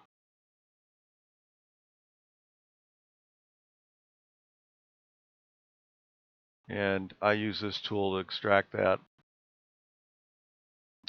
background, that green background out of there. And now it looks like that. Okay. Then if I throw that in the histogram, let's pick the correct one here. It's this one here. Yeah. Oh, I can stretch the heck out of it and make it as bright as I want. I don't know why the green didn't disappear. It should have.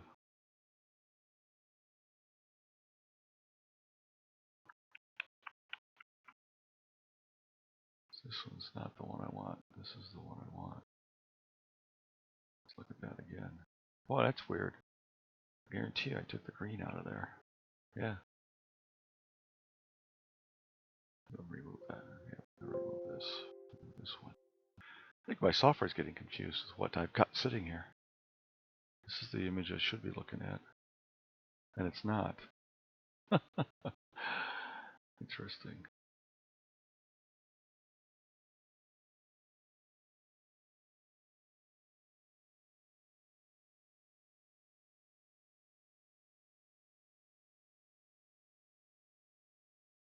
Huh.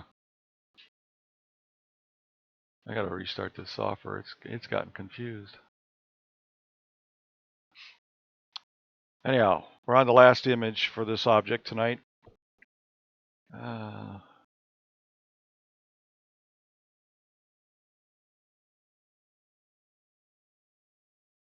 Oh yeah, I'll be stacking all 18 images and rendering them. Probably do that tomorrow, or I might do it tonight, depending on. I'm gonna go to another object and start a sequence on that. I'm not gonna stay up too much longer because I gotta get up for work tomorrow. I actually went and took a echocardiogram stress test this morning. It's heck getting old.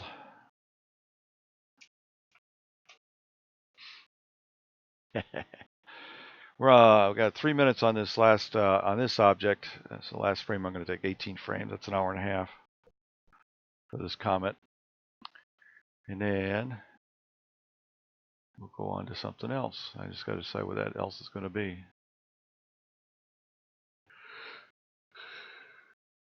Oh, I know.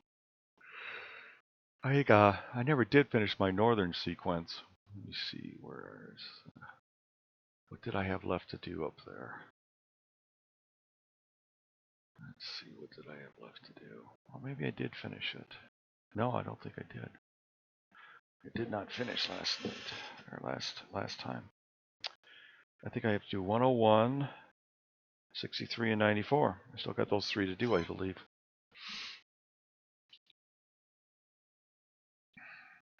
So maybe I'll work on that tonight. And where are these guys going to be crossing the meridian here? 340. This one's going to cross at 228. So I'll go 94, 63, and then 101. And I'm only taking 5 minutes of each. I think it was what I was doing. Part of my Nova hunting. That's all it is. That's why a lot of my stuff looks noisy, because I usually only take an hour or less. I don't take a lot of images for that.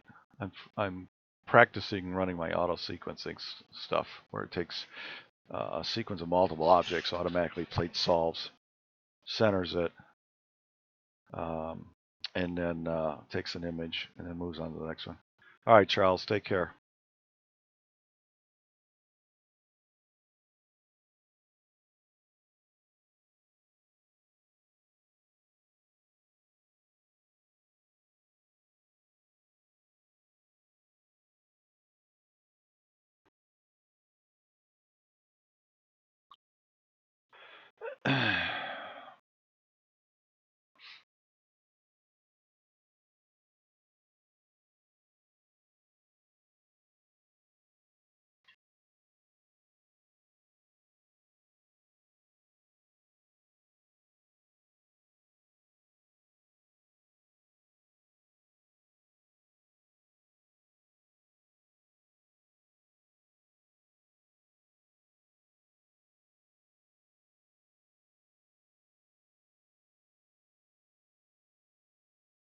All right, dismiss. Run is complete. I've completed my first task for the night. I want to open up. Yeah, save it. I want to open up my northern Ursa Major sequence. There it is.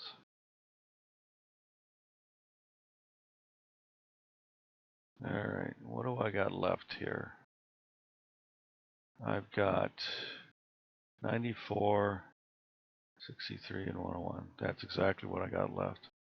Now watch this. This is cool. I'm still on the comet, but I'm going to start this sequence up. and hopefully we shall see. It will run. So let's see what it does. This is going to actually take 1 hour, 1 hour's worth of each of those. So run. Guiding is on. Yeah, okay. It should be slewing now. Yep. Scope is slewing. We'll see. Oops. It stopped the guider, which is good. It automatically stopped the guider. It's slewing to the object. Let's see if I can see it moving here on the. It's going to have to. Yep, it just went over the meridian. It's now pointing into the east. I was pointing west before. It's going to 94. Stopped. Now it should take a snapshot of 20 seconds. See what it does. Yep. Centering on M94.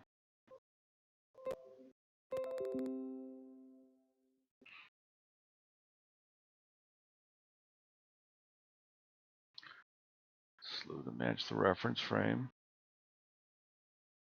Now it's capturing a frame to verify. It'll take 2 passes to do this. This is the automation I've been working on. So I just slewed from the west, automatically slewed from the west to the east, past meridian to the east, went to 94. It's doing this all automatically right now. It's verifying that it's on the object. And I've got it set for 50 pixels. It will fail the first time, and then I'll slightly move it again, and it usually is successful on the second pass.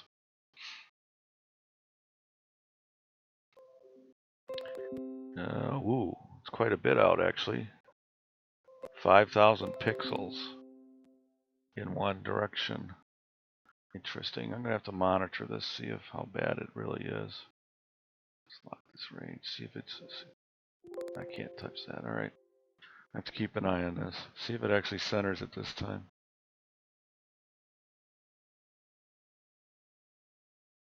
That was a big slew.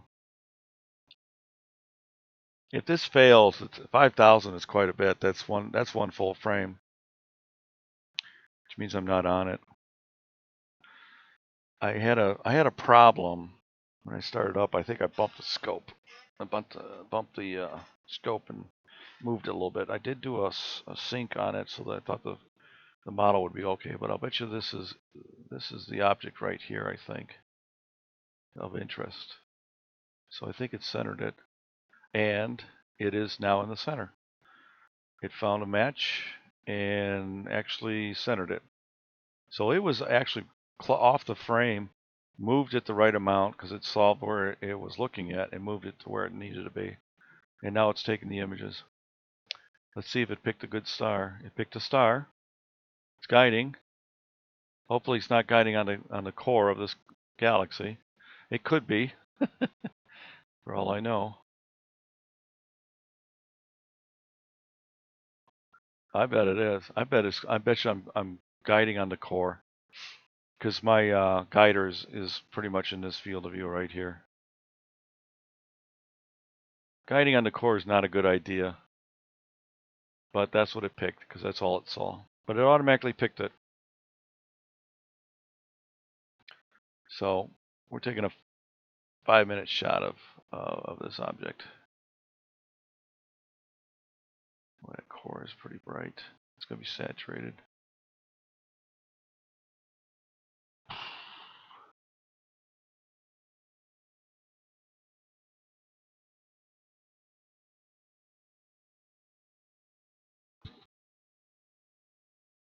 This is one of the cases where I should have probably moved the guiding camera off the center of the 10-inch, because the guiding camera always sees the primary object because it's almost parallel with the primary camera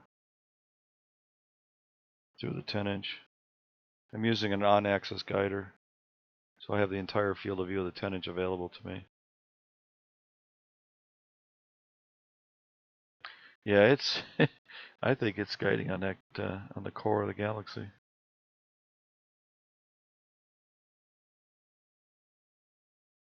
Because that core's pretty bright. Because there's no other star in this field of view over here.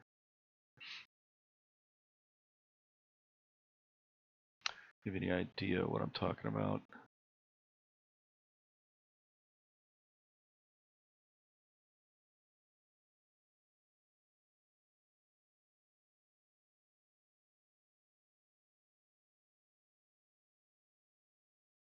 This is the size of the field of view of my guide camera. This is the size of the main camera. And I think I'm guiding right on that, not one of these stars. That's happened to me before. We'll see how this comes out.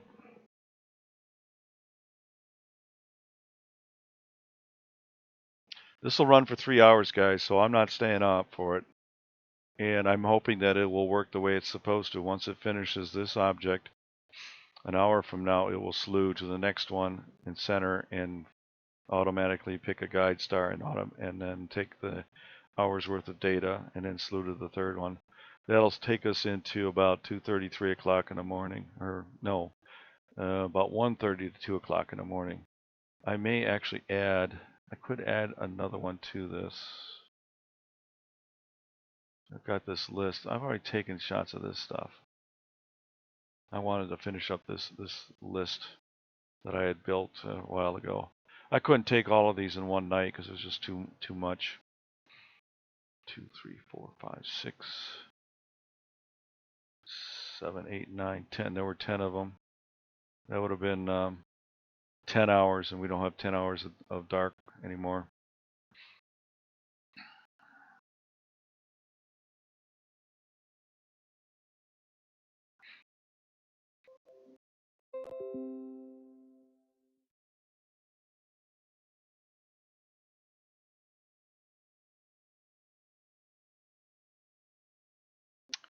Had something happen here. What happened?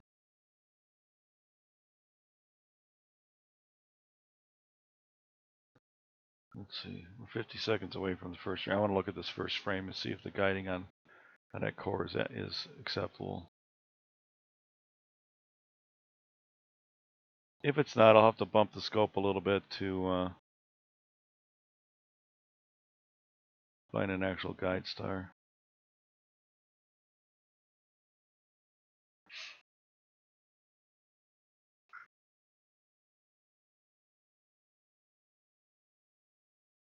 "20 seconds.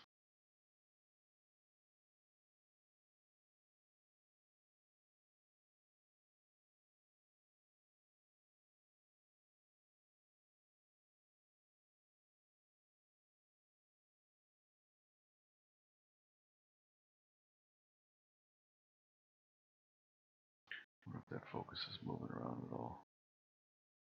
Alright, so there's 94. That core is totally washed out. This is too much exposure for it. Yep, I'm saturating the core. This is a pretty big object if you look at the extension on it. It comes out all the way to here. I may drop the exposure time on this to I think I'm going to drop it to 2 minutes.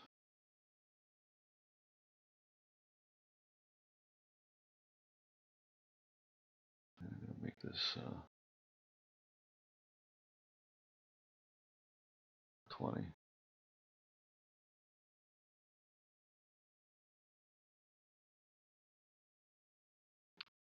I don't want that core to be saturated. I don't know if 2 minutes will be short enough even. We shall see. Let me look at these stars, see if their tracking's okay. Yeah, they look good. We can track on the core. That'll be fine.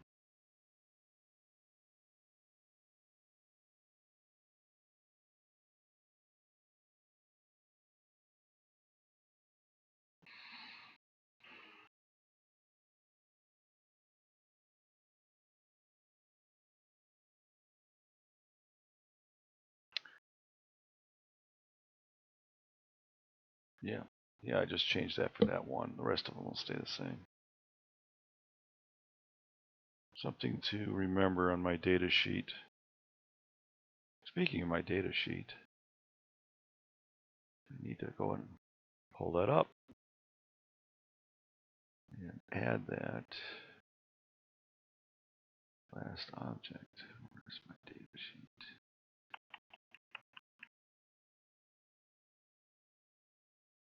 Oh, I know where it is. It's right here.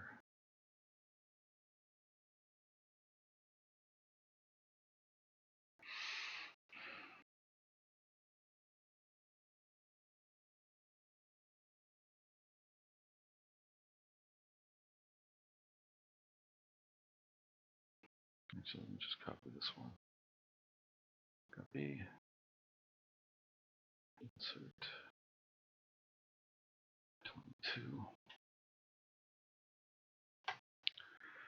And I took 18 frames at 300 seconds. At 300. And yeah, that's about right. Okay. Save that away.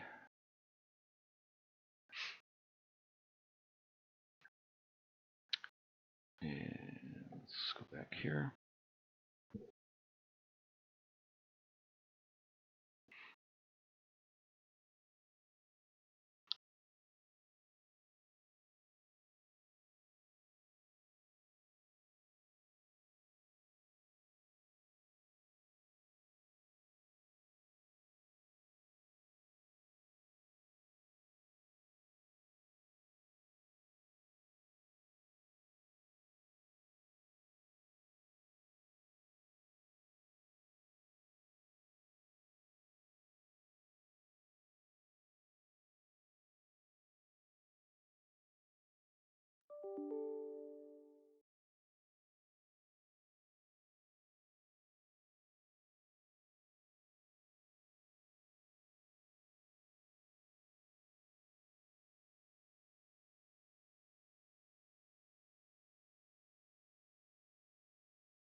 Do, do, do, 35 seconds left on this frame.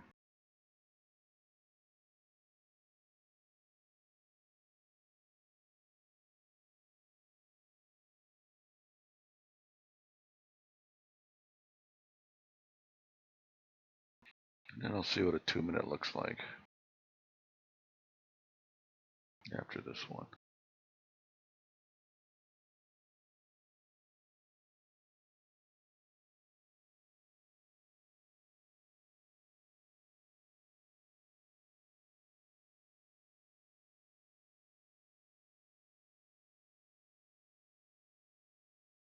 All right, we're on a 2-minute frame now.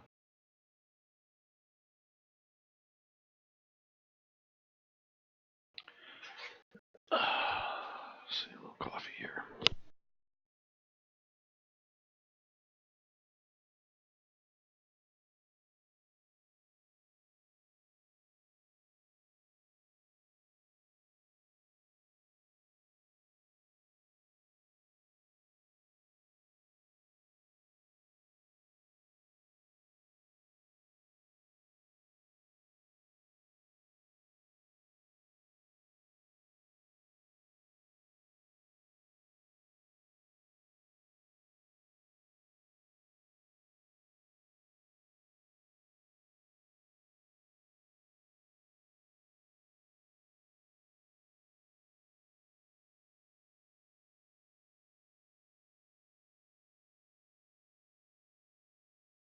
Yeah, I wonder what this actually looks like. It's been a while since I've seen a picture of it.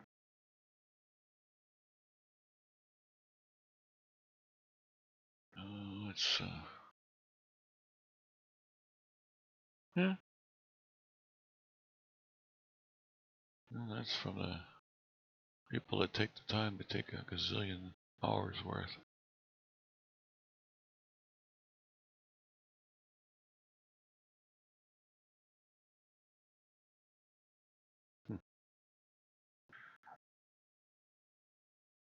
Yeah, I need to shorten up this exposure. See what this one looks like.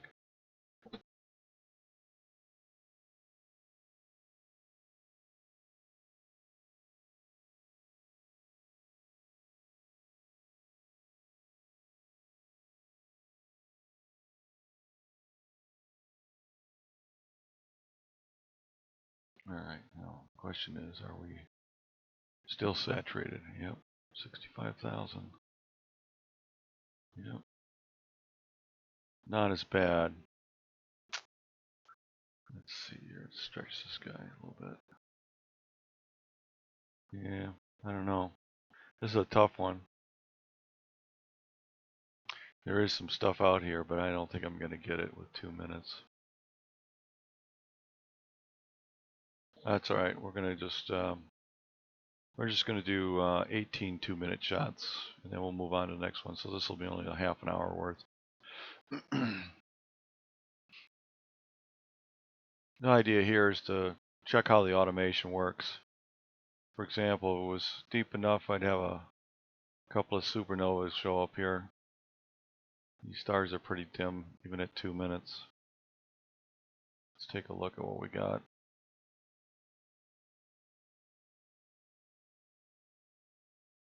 14.8, 16.81. I just don't have enough stars in the sky software to.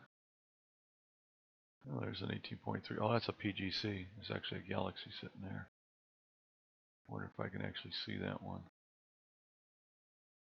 There. Let's see, where was that? No, it's not. It might be out of field of view. Figure my field of view here. Oh no, it's in the field of view. Here's this one. We have 1, 2.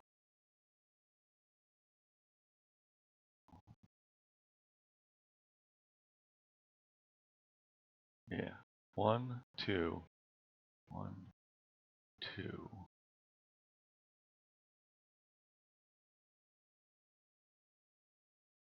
One's 13.4.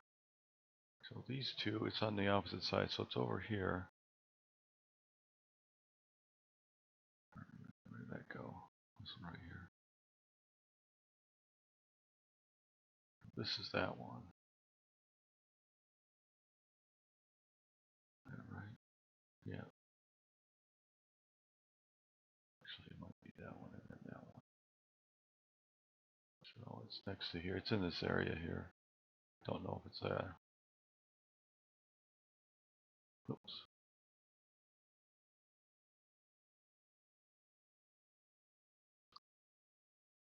Anyhow, I don't think I got that PGC in there. Not at 2 minutes. After this is done, it's going to slew over to this one, sunflower. 5 minutes might be too long for those too. It should be only running a gain of 300 if I recall. Check this. Yeah. We'll see.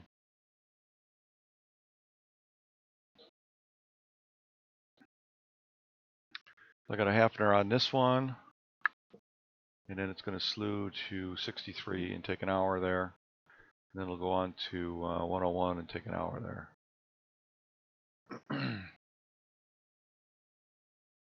That'll be the run for the night. That'll take us into about 2 o'clock. But the plate solve worked perfect. It did a slew. It found itself, it was probably a full half a degree. 5,000 pixels would have been 40 minutes away in the one axis. And it solved where it was at and then centered it on the next plate solve. So that was cool.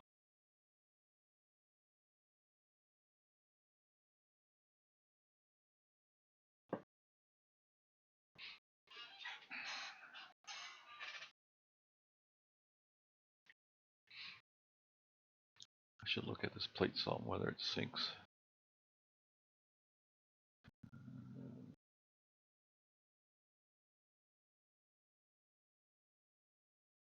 Yep, attempted 3 times.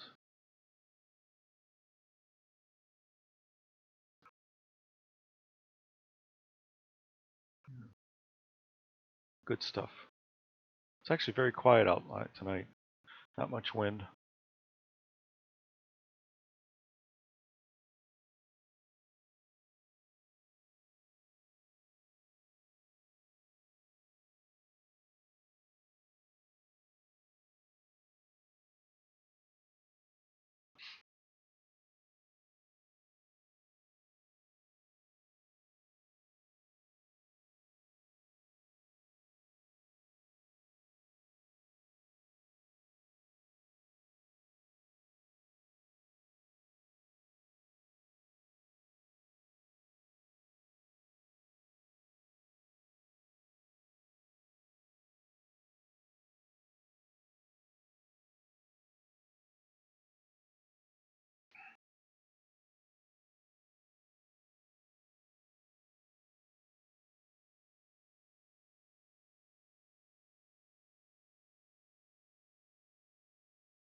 If you have any questions, let me know.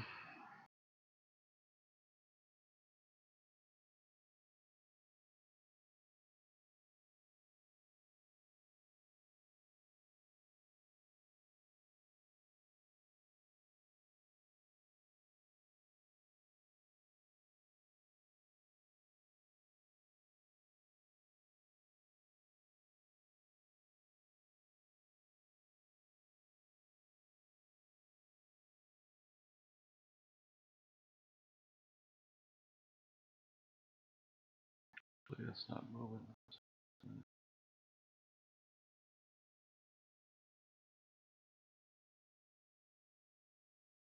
Yeah, it's not going to find a good focus off that core. So I think maybe I'm not going to worry about it though. This is an acquisition practice tonight.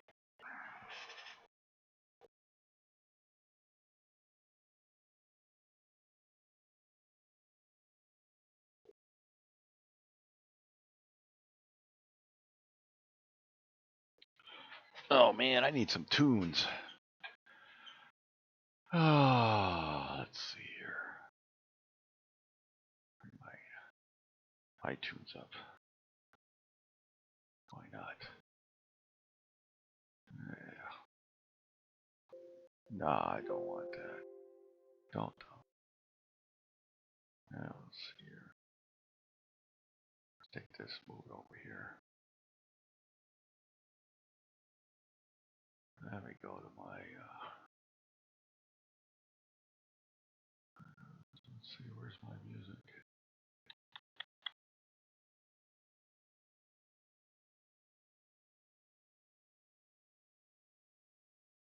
Huh.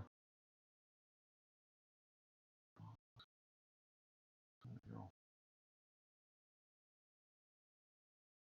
Albums. I'm gonna pull up my 2002.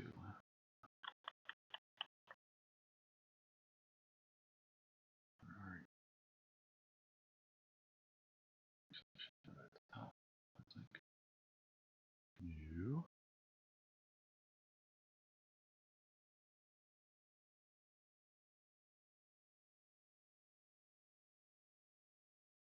It's 2002. Let's start this up. Alright, I'll have to turn that down a bit. so it doesn't overwhelm it. I'm going to put a little bit of music in the background here. That should be okay right there. Let me know if that's too loud.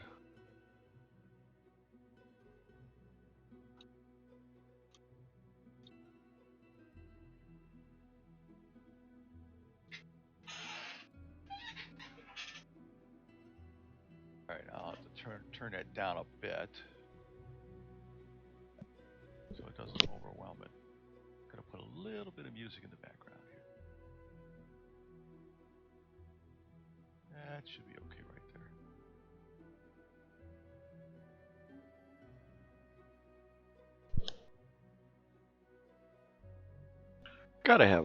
Gotta have space music while you're doing astronomy. Come on. Gotta have that.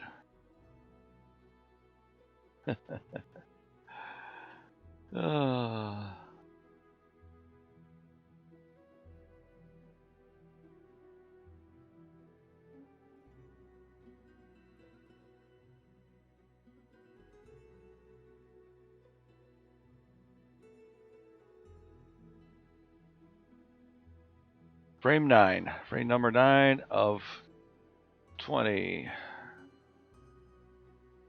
So how much? I got 23 minutes left on this object. And then we'll be on to the next one.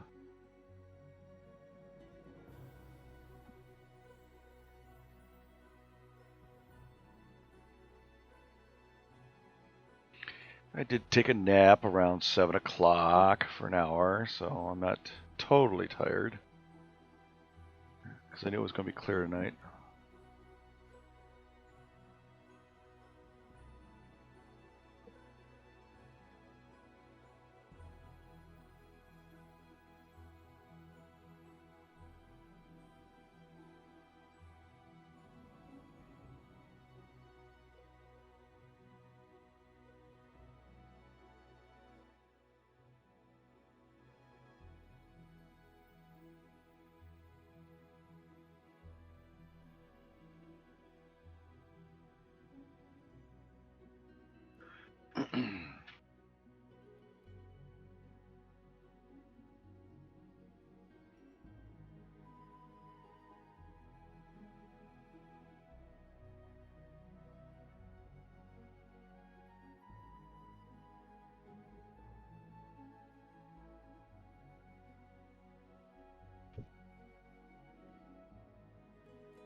I think I'll check to see what I've got that set at. Yeah, I want it to park when it's done.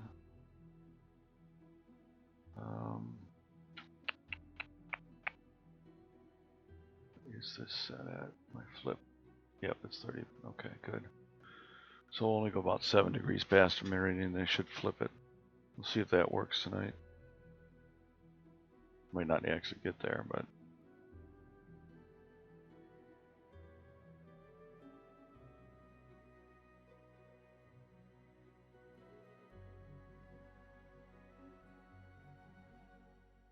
I still have to get a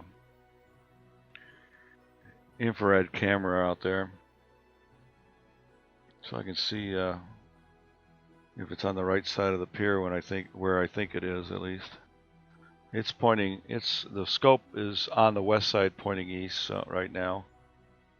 We're about 3.5 hours to meridian,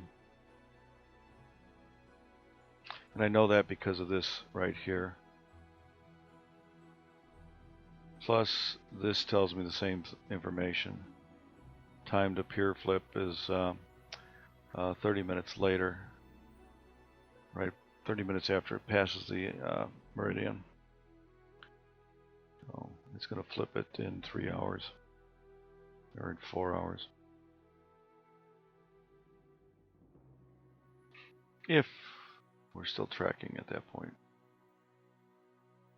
And it probably never will, because each of these objects, I'm going with the 94 is the first one. It'll crest the meridian, then the 63 will crest next, and then 101 will crest after that, so I'll always be pointing to the east tonight, unless I decide to, you know, take some more integration of a couple more objects. I might add that those back in. We'll see. What order would I want to do those in at that point? I could go to 106. That'll flip it for sure. Yeah.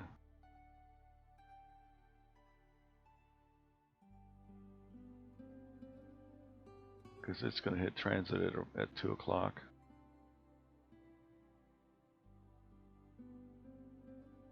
Right now the plan is this one, and then this one.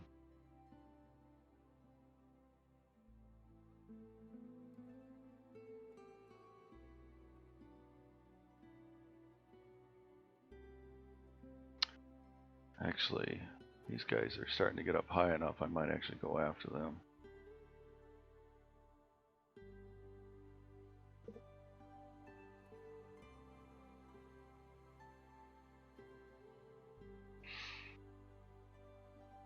I was going to save those for April new moon. But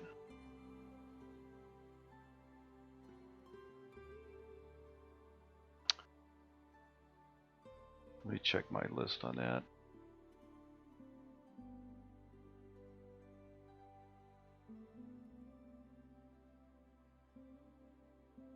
Yeah, it's right here.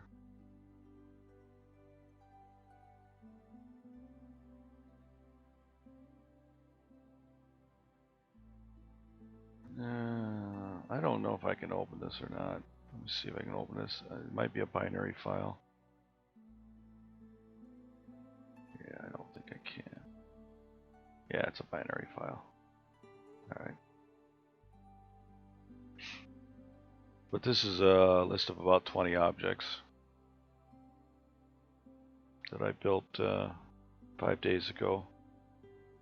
The only reason I didn't start it up is these guys weren't high enough.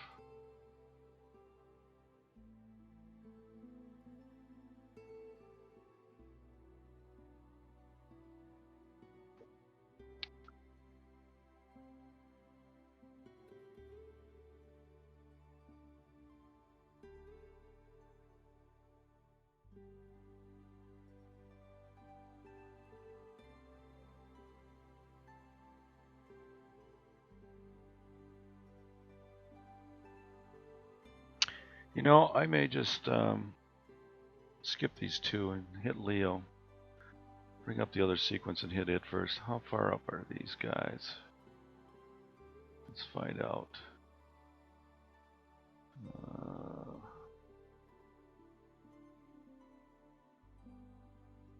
Oh, they're up good. I could probably start that sequence up then. This guy's at 54 degrees. Yeah, I could start these up now. I think I'll do that. We're going to switch gears after this run. I'm not going to do these other two. I'm going to let this one finish.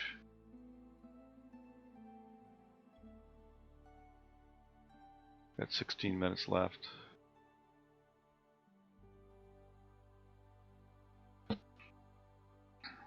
When that's done, I'm going to switch gears. I'm going to start the Leo Virgo area and let that run all night.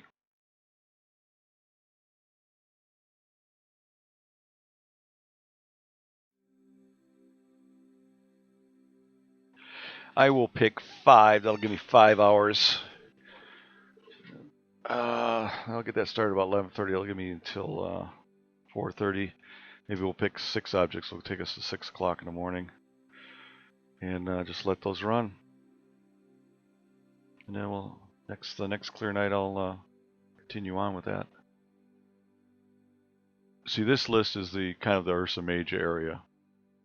I've been using it for the last couple of times to take all these objects that are in this list. I'm going to finish up 94 right now, but see, I can take the Ursa Major time pretty much any time over the next several months. But Leo's up far enough now tonight that I can start my runs on these guys. We're at 145 degrees. We're going to transit at 20 after midnight.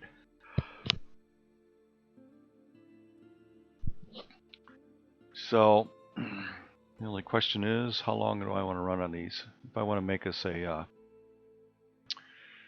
Nova hunt, then I'll only run it 5 or 10 minutes. 20 of those will take me out to 200 minutes. That's 3 hours. If I go 10 minutes.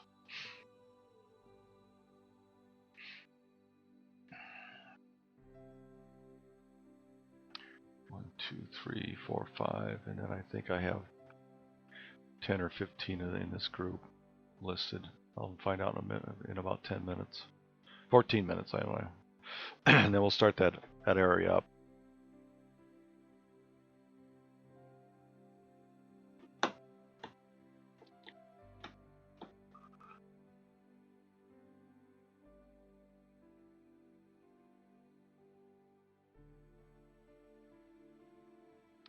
One, two, three, four, five, and then I think I have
All right, so we've got another 12 minutes on this one, and then we're going to go out to the Leo.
On frame 15.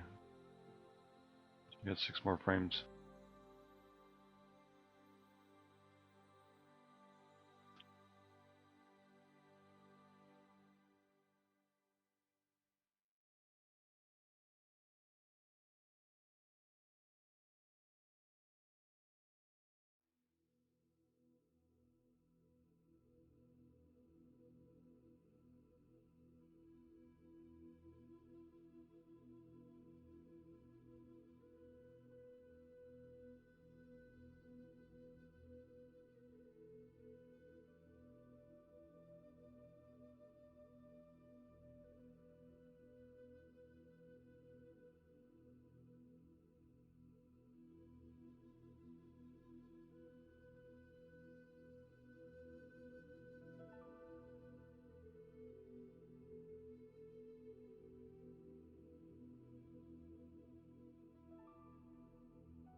Well,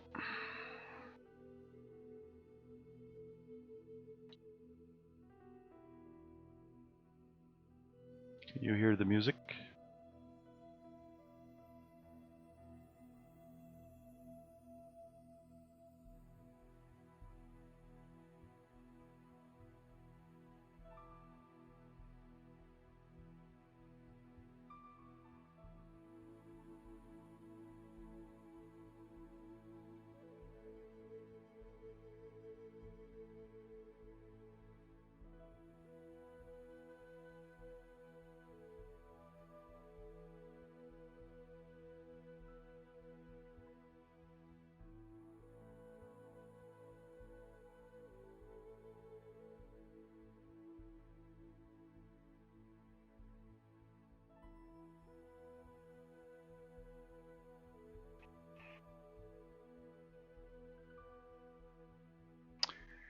If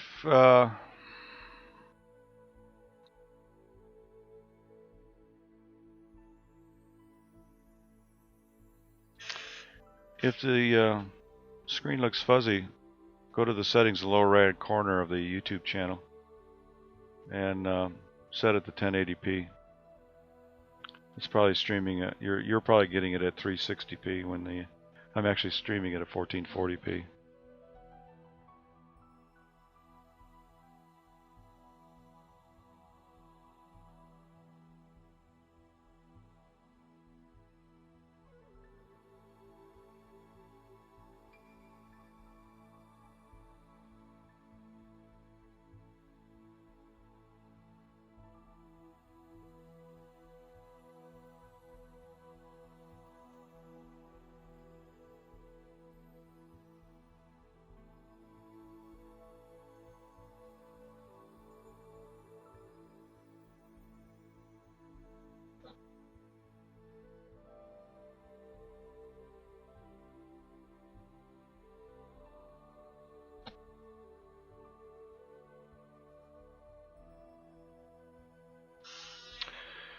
Alright, I'm going to cut this short. I'm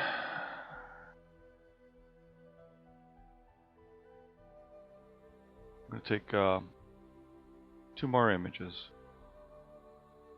1.5 left. I'm only going to go 18 on this.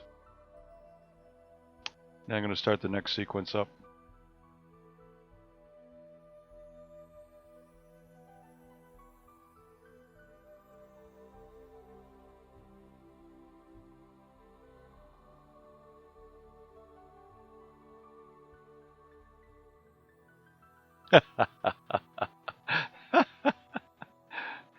Very good, Brian.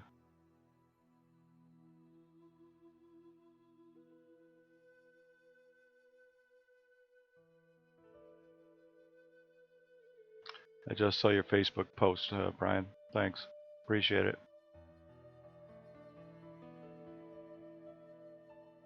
That's what old farts do. Sit here and we try to relax. I take it you haven't got an account, so you can't type into the text chat in the video. By the way, it's make sure you guys set it use the settings at the bottom right hand corner there. Set it to 1080p so you can actually see the screen in higher resolution. I'm broadcasting at 1440p, so it should be good. The problem is when people join, they get into YouTube, it's only running at 360 or 480. You just have to set it.